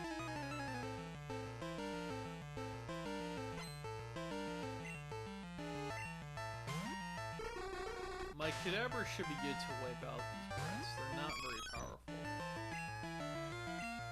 Maybe Edie wants a little fun though. I'll tell you, tackling organized crime has never been more fun in this game.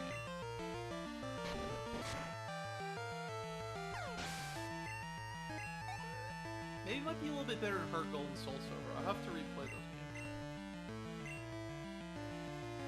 So let's give Kadabra a shot.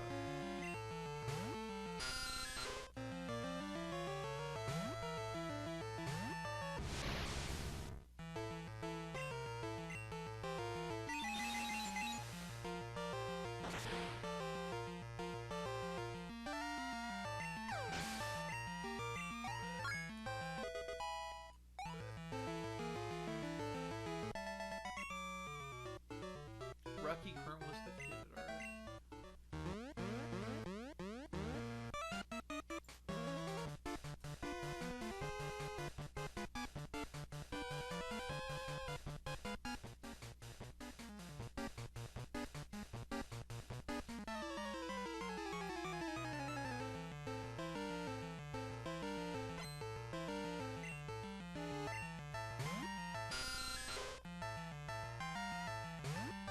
Actually, you know what?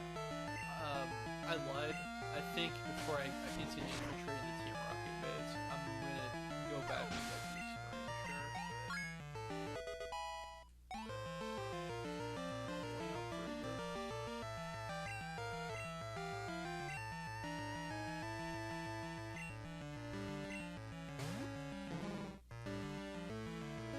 Because having Lapras no Ice Beam is going to be very important for later parts of the game.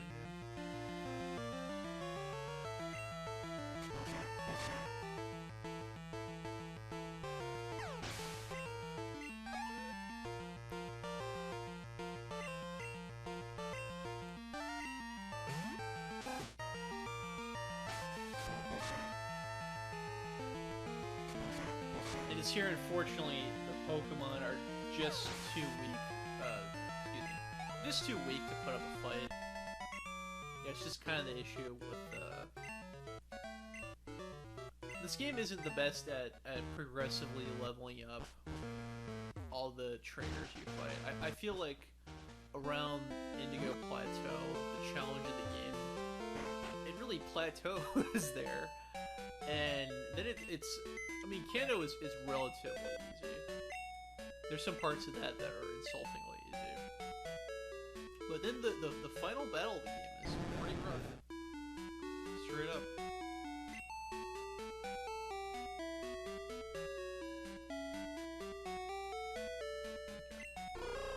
I'm gonna fly my little owl back to go meet Mr. Pokemon to get experience share. Because the red scale that the red Gyarados drops, you give it to Mr. Pokemon, he gives you experience share. It's a pretty useful thing to get at this point in the game.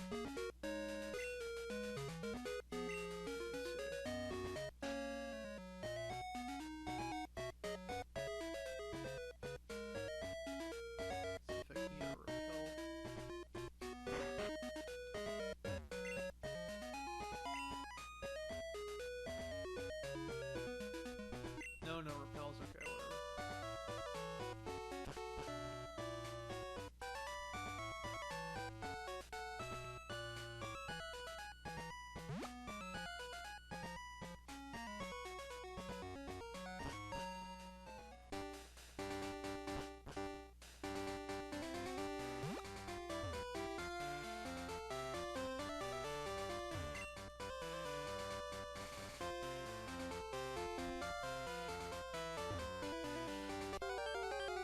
Have anybody who knows about now?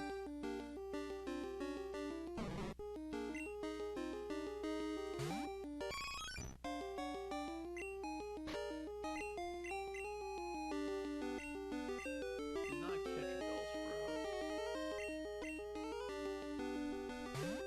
I might want to run with that. I think all it knows is Vine Whip. That's not going to do it much good.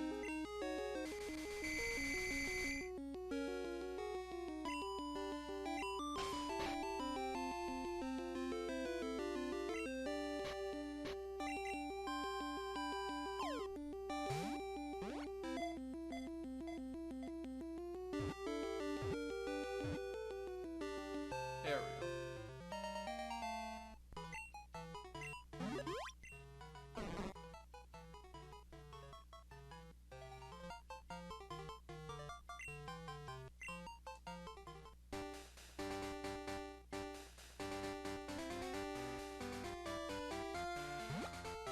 Name him Pish. Damn it, I got that message too late.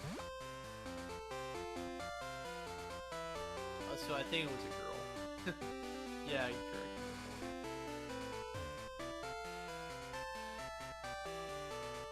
It's a good thing I'm getting a memory card for Game Boy games, because I think I might get attached to this file. I was trying not to, but now it's becoming hard not to.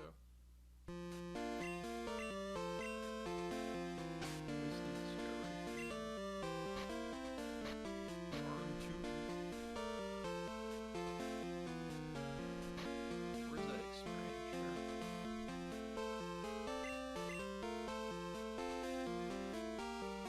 Experience share for now will go to Lapras. Which of my Pokemon is not very fast? They'll get the quick walk. Speed. Let's see, 47.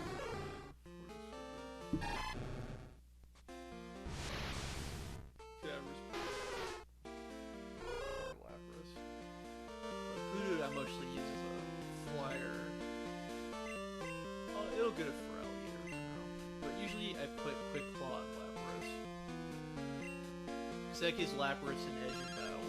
I guess. Oh. Getting harassed by Erwin.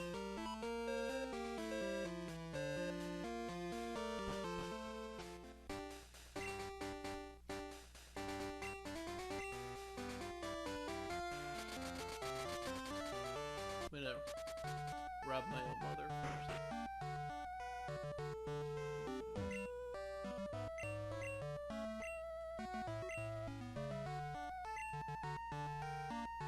Yeah, I can't be the only one who just thinks the idea of flying over essentially a small continent by just grabbing onto an owl. That is hilarious.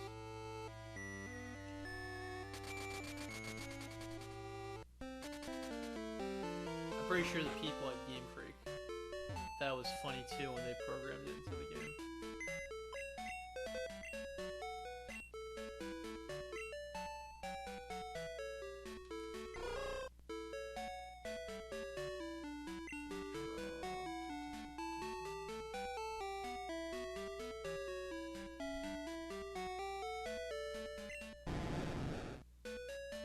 Victor will be my backup. Yeah, sorry Bradley, I might fix that later, but I think that Bellsprout's probably just gonna be a cut slave, honestly. Or maybe I'll trade it for the Onyx. Can't go into the, alright. Important thing, do I have the antidote?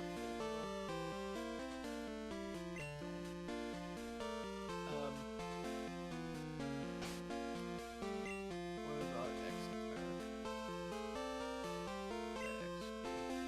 Yeah, what the hell? Too much stalling. I'm gonna get charged right into it. Okay, first entry point.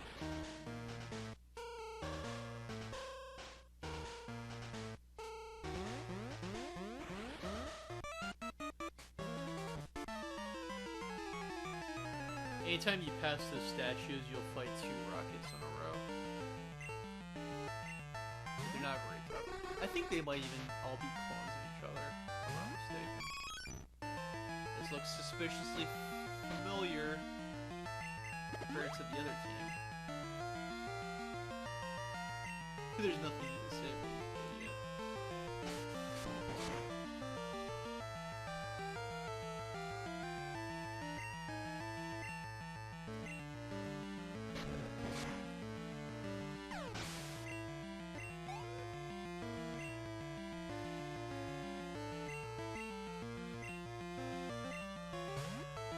You can shut off the alarm so you don't have to fight them every time you pass the statue. I think you do that at the end of this floor, though.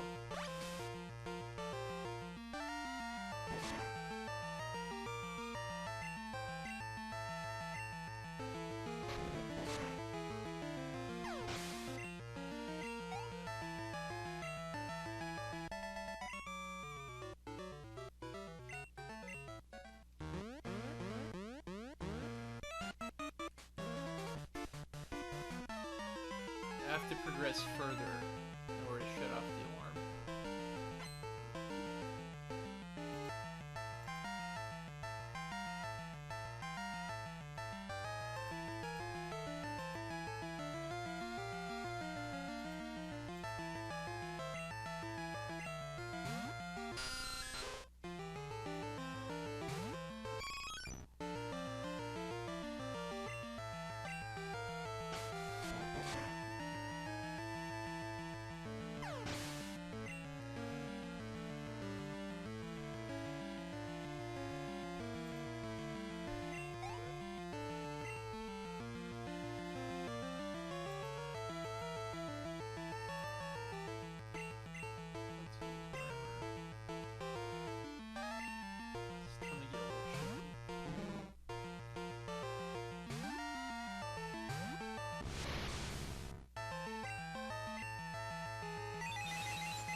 that secret switch. Alright, there's the hyper potion. Nice.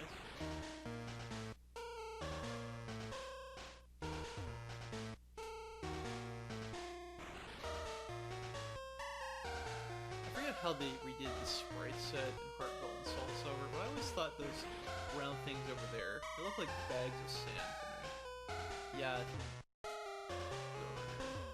So, we just escaped the Team Rocket's trap by walking in this direction. This is once a ninja hideout. There are traps to be found intruders like me.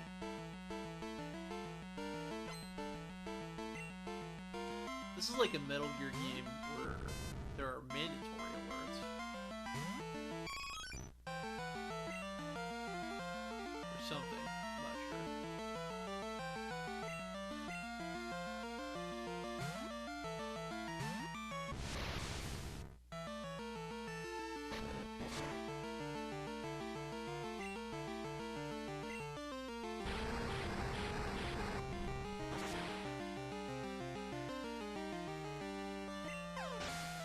That's why I teach you Fire Punch.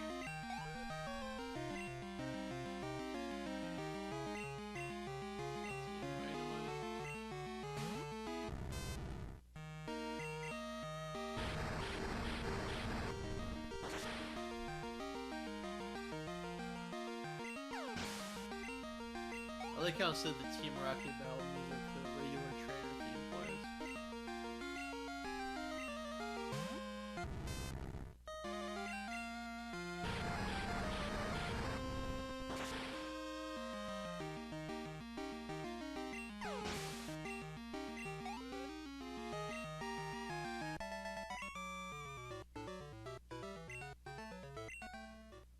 You get it, what do you get? Alright, I'll divulge a secret right now. You step on it.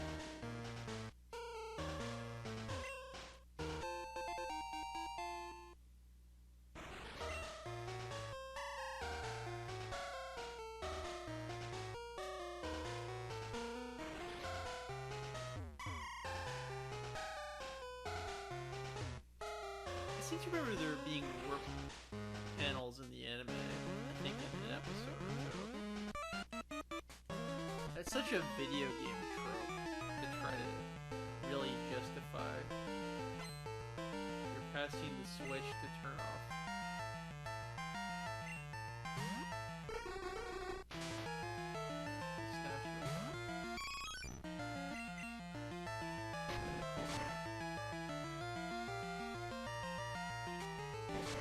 So you're telling me I'm going the wrong way?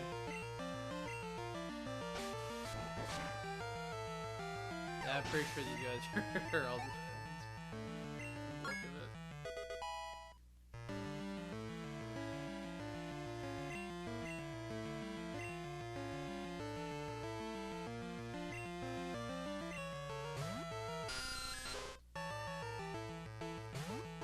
Go to the computer, the scientist will buy it, hit A.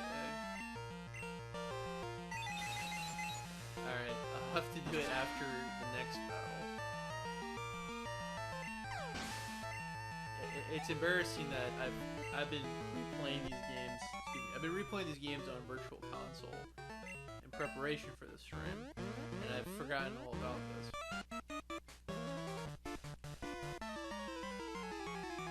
No, there is an escape, and I'm gonna be you.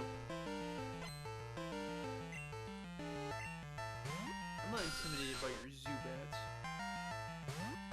Maybe if you had a Crobat, maybe I'd be intimidated. But a Zubat, I'm not so sure.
See, for whatever reason, I thought it was at the end of this room, but I guess I was wrong.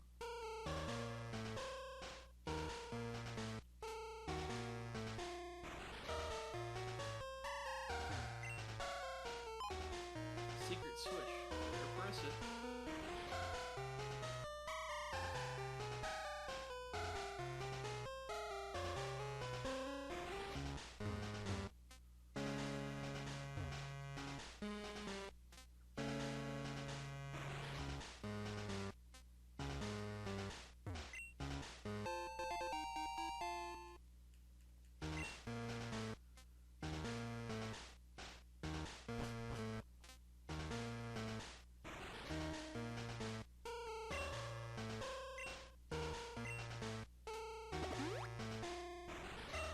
See, what if they weren't hurt?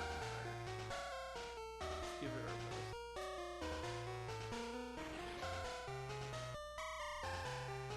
Yo. You run real fast. Hey, that's... ableist.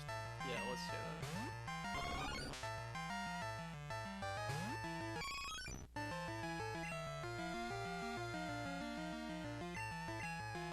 Give Victor a shot. My huge water dragon can beat your little man. Sure. Alright, it has psychic powers.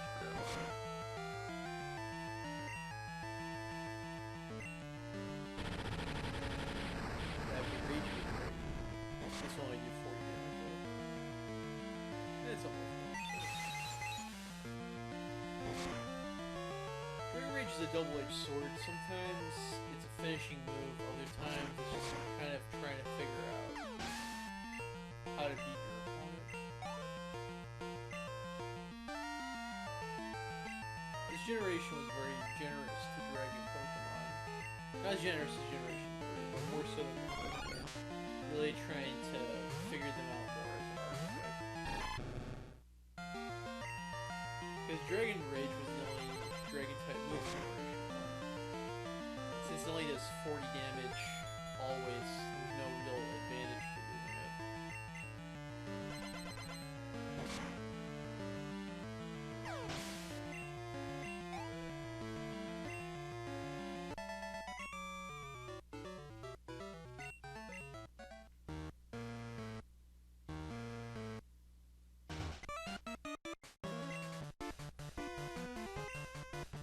Has to have the password on it. If this game wasn't made in the 90s / early 2000s, would they still have said duh? Something to ponder.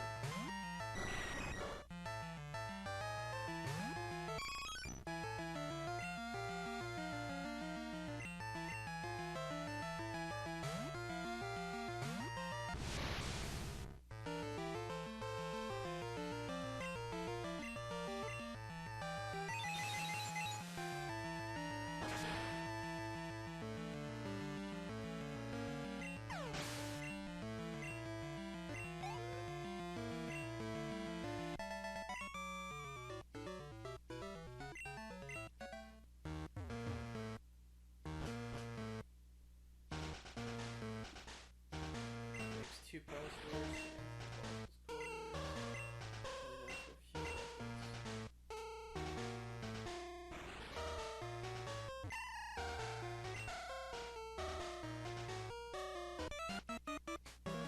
If I remember correctly, we have to get the password from a Murkrow.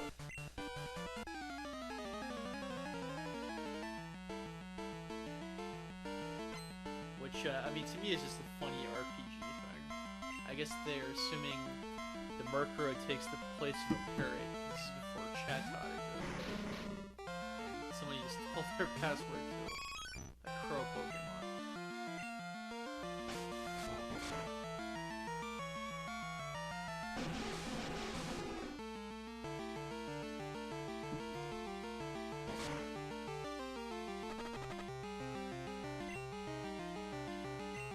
Okay, I'm annoyed now. I'm trying to make sure he doesn't faint. You're gonna do that to me.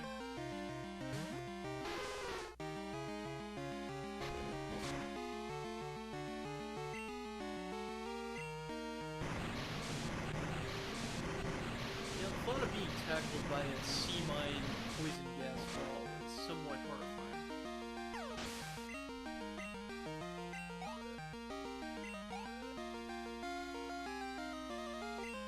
That's the shared experience with itself.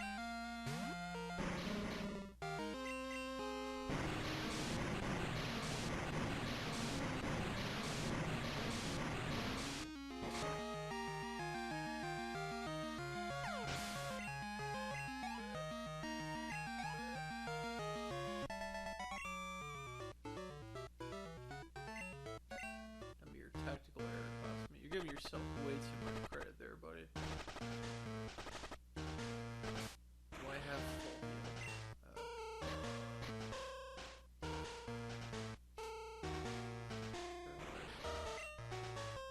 Nah, I think I'll just go back.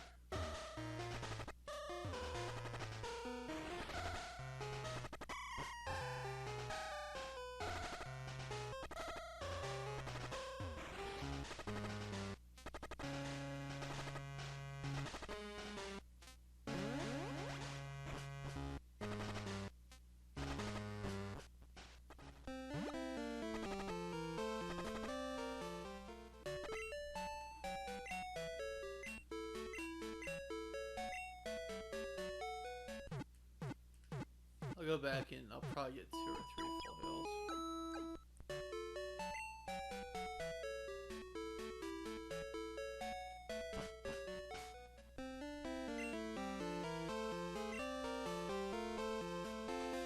Wait, that's right. I guess I just won't use that one. I mean, I'll use it, but I'll switch it out.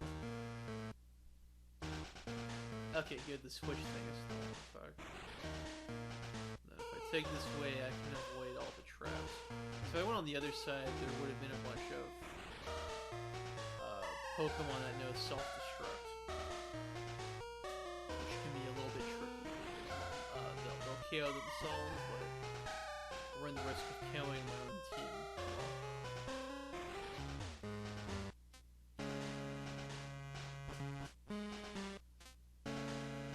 So I don't know if I mentioned it here, but I think in Generations 1 and 2, that Team Rocky grunts look like matadors.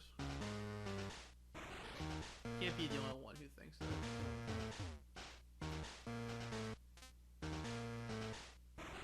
Also, I think the female Rocky grunts look cute. But, well, you know, they're nameless. So ultimately, they don't really matter. And why did they have their berets on the overworld spray, but not in battle? I think they actually have them in battle in Generation 3. They corrected that error. They're just gonna take off their hats before they fight.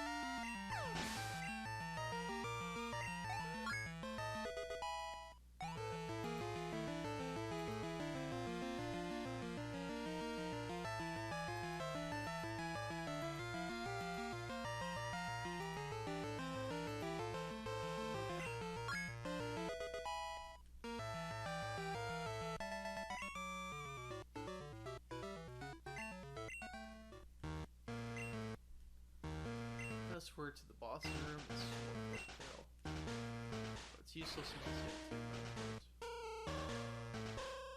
that. I like the fact that just because I bested their Pokemon, they don't take any other action to try to stop me. It's like, oh yeah, you beat me. Just the suspension of disbelief you gotta do.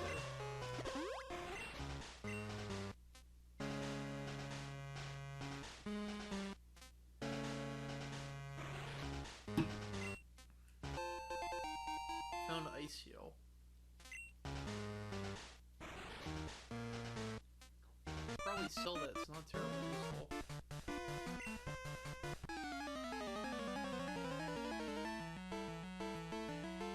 It's just too situation specific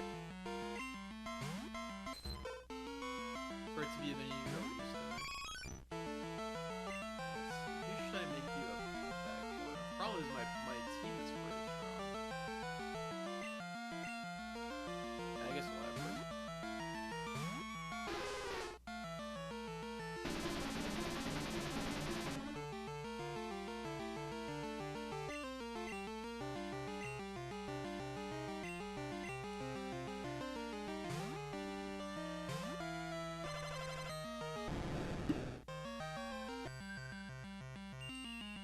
Well, I didn't see that coming. Normally Sing doesn't hit. I guess once again the game is favoring the AI. It always seems to be the case. Alright, asleep and confused. That's obnoxious.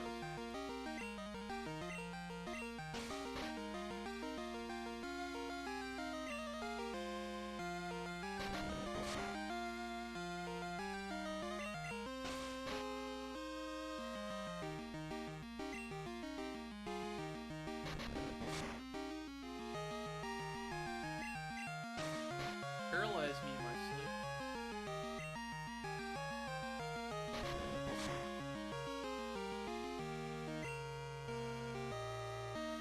There's something funny about a purple lapis. I agree. Actually, here's a funny oversight about these games. If enemy Pokemon knows transform, if it's wild, and if you try to catch it, it will be a ditto, regardless of whether it's something like a Mew. Just a little programming oversight. I know that version of Crystal, where you can run into wild Mew in Union Cave, but you gotta make sure they don't use transform, because otherwise you're catching yourself a ditto.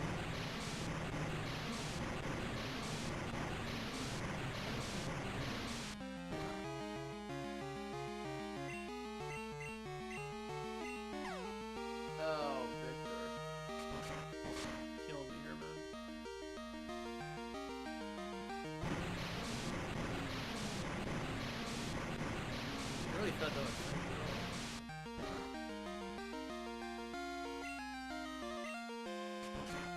there we go.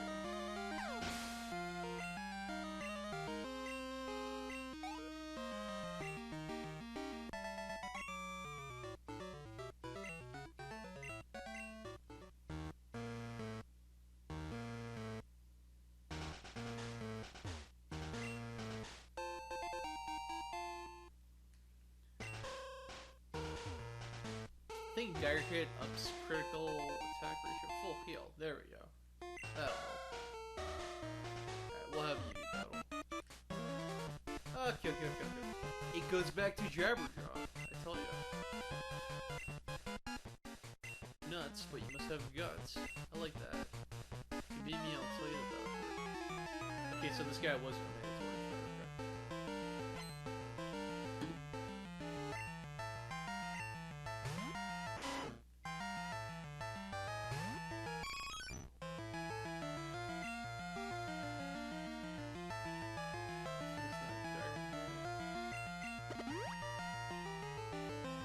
Does increase critical ratio. Hopefully I land these hits.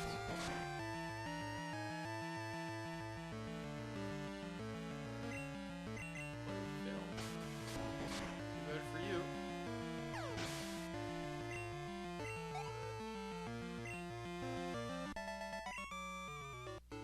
Okay, that was not a whole lot.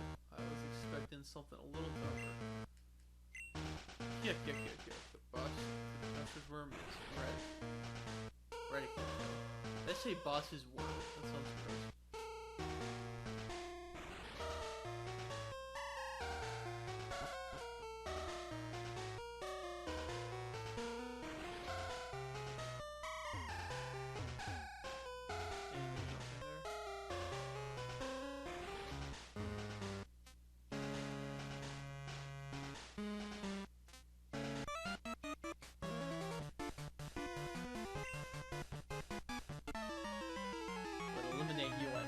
Why is he talking like Yoda?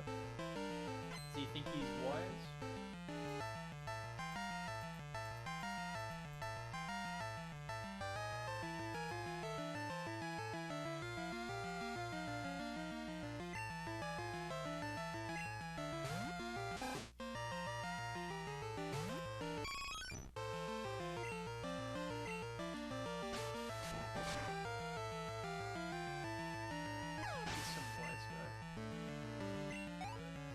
If he was a wise guy, he'd go, yeah, but eliminate I must. Or something along those lines.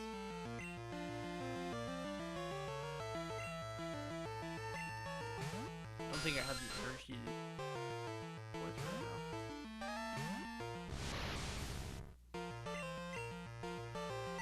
now. Eliminate is what I gotta do. Something like that.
Alright, this happens. Didn't I tell you I was gonna destroy Team Rocket? My Pokemon were not my fault. Yeah, this guy, just the more I think of it, he's a real lame ass. He just loses all the time and whines when he loses and blames other people.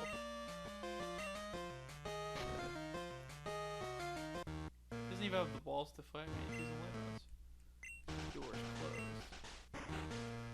I don't even need a key to his passwords. Now, this guy is gonna be nameless up until I think that this executive gets named in the remake. But when I was younger, I used to thought that these executives were Jesse and James trying to revive Team Rocket. It might be James, I don't know. But Heart Gold and Soul Silver establishes that these are new characters entirely.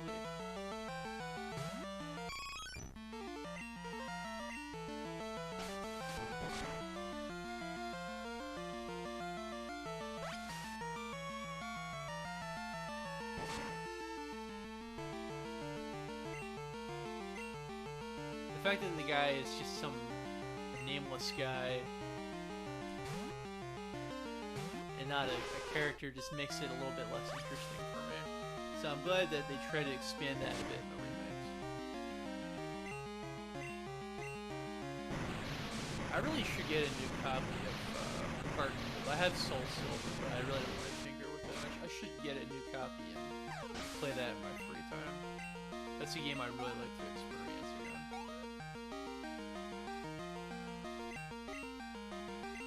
That's definitely a goal I have, because unfortunately that remake is getting more and more expensive. I don't know why. It's not like it's a rare game or anything.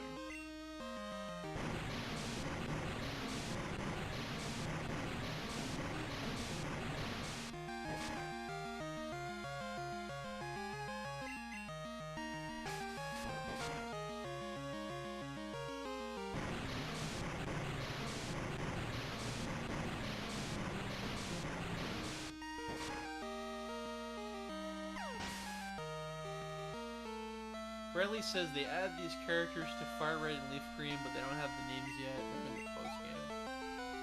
I've played that portion exactly one time ever, so I can't say I remember that too well. But thanks for clarifying.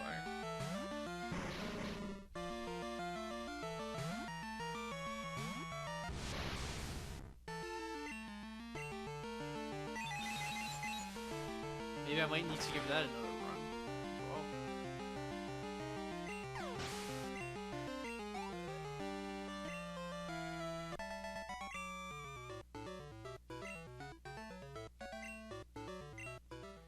Giovanni, please forgive me.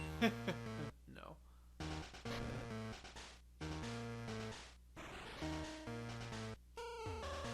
Now we talk to the bird.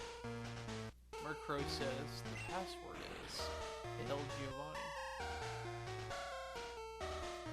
I think we battle one more executive before we're done with this dungeon.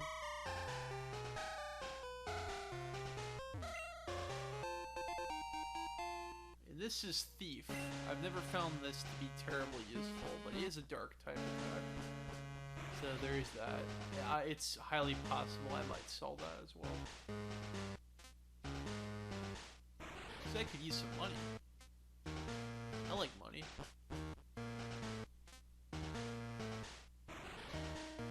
You don't like money? Yeah, I think that's just about all there is to this dungeon, really. Aside from one more silly battle. I'm not sure what makes it silly exactly.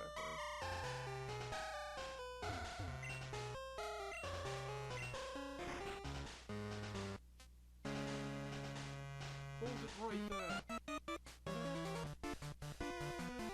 We can't have a brat like you on the loose. Yeah, that's something I imagine Jesse saying. Yeah, take both of us at the same time. And then Heart Gold and Soul Silver, this is a double battle. Don't be selfish, spread the fun around. It's a pretty cool line. Where's your sense of honor? Oh, I get it, you're a hypocrite. She's an interim boss, and she's gonna show us a world of pain.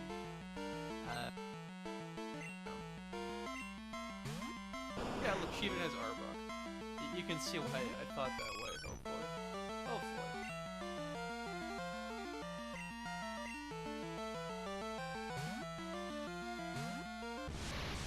You know who else has Arbok? Cassidy from Team Rocket.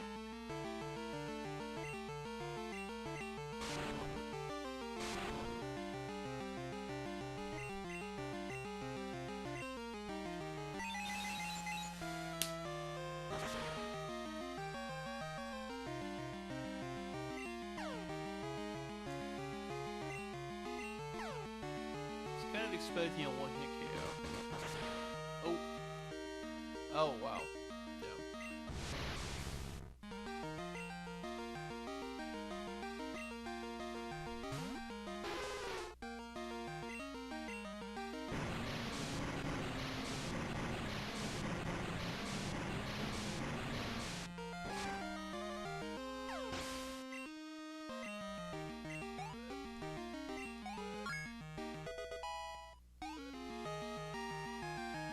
We're on the path to get Ice Beam for sure.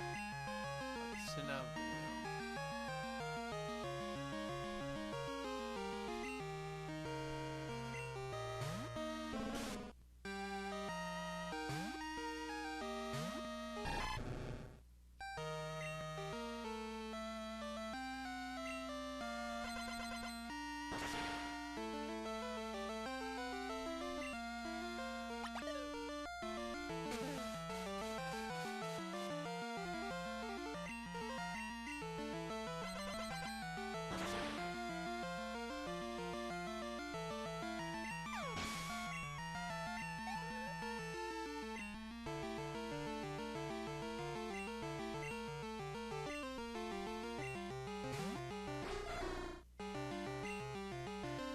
Then we get our first hint of Murkrow. Unfortunately, you can't catch Murkrow until much later in the game, and it just doesn't make that much of a difference. Murkrow will be fleshed out much better in Generation 4. They give it a better move pool. Combat Bio. But for the time being, Murkrow was just a dark Pokemon.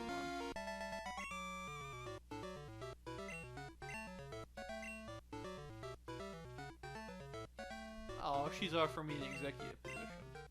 Does it have a good dental plan? If not, I might have to take my business somewhere else. The broadcast experiment was a total success. You know, if an experiment is a success, you're not being objective. Therefore, you're not being a scientist. Doesn't matter what happens to this hideout now. We have bigger plans. They're gonna do something nutty with a radio signal.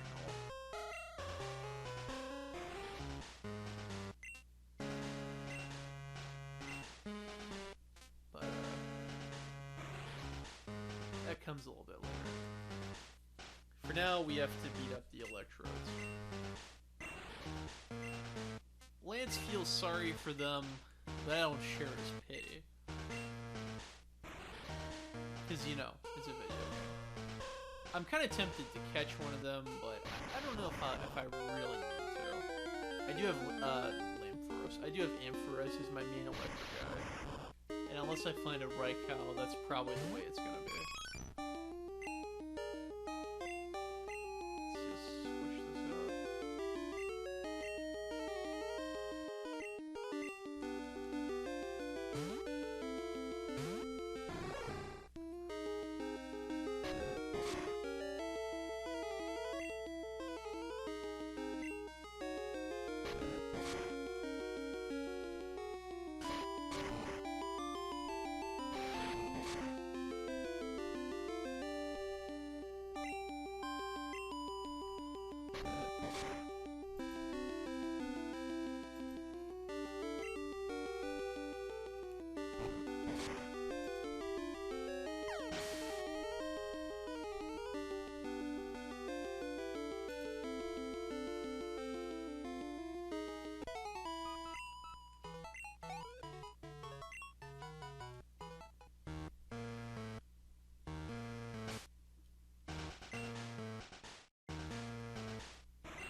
Don't want Eevee to hug all these.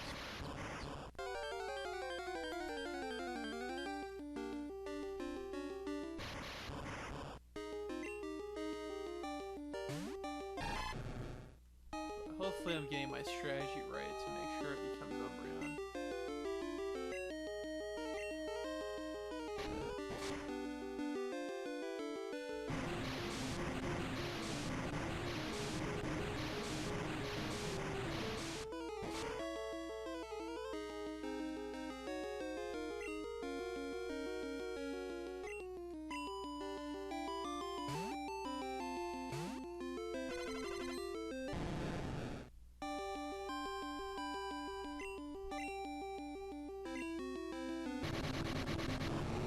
Yeah, I kind of expected that to happen.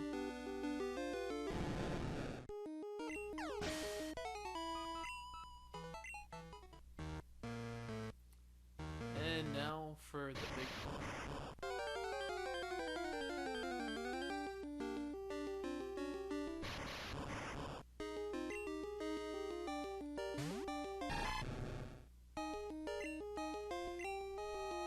Let's see if Pharrell is there. I mean, Crockett. Oh, come on.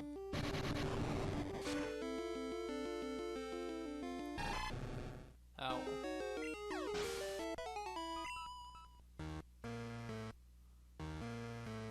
And that's all there is to it, really.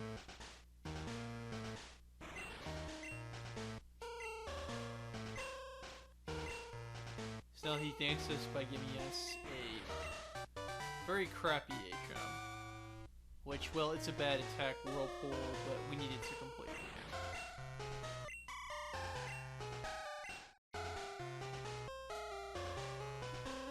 Gold. The journey to become a Pokemon Master is long and difficult. Knowing that, will you keep going? Yeah. I see, no, you're right. He would give up that easily. He would never have chased that dream in the first place. I mean, yeah! I wouldn't have turned the game on. Played it. I would have just stopped. I wouldn't have gotten my battery repaired and all that fun stuff. It's a silly question. And the ninja guys are gone. We have conquered the hideout. Congratulations, me. But we can't go west just yet. I mean east, not west. That guy doesn't let us go through.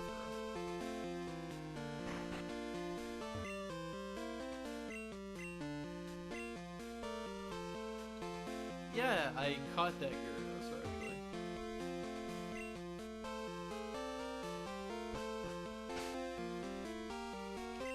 So,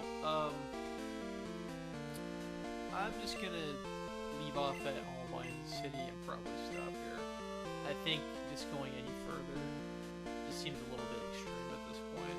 This has been going on almost 3 hours. More than 3 hours for me because I was testing my equipment and my Gameshark earlier. But I think I'll just get to All City and stop there. So next time when I do this, we'll do the Lighthouse, Jasmine, and Price's Gem.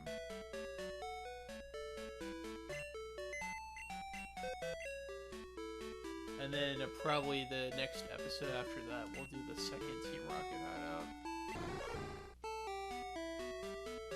I find that one to be very tedious, and I wouldn't want to do it tonight. I did want to build up some experience before I fought Jasmine, though.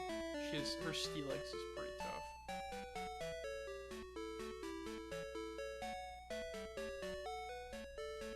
I could either do that or leave it off with Price. I'm not entirely sure here. Jazz Hands should be Price. Yeah, I think I could do the gym though. But in any case, I'll stop here. Yeah, it seems like a good place to stop. Alright, well thanks for joining me. Next time we'll continue the Pokemon Gold Adventures, and there'll be less Pokemon Pinball Gameshark diversion. But thanks for joining me. I'll see you later. Next time will be next Tuesday, probably starting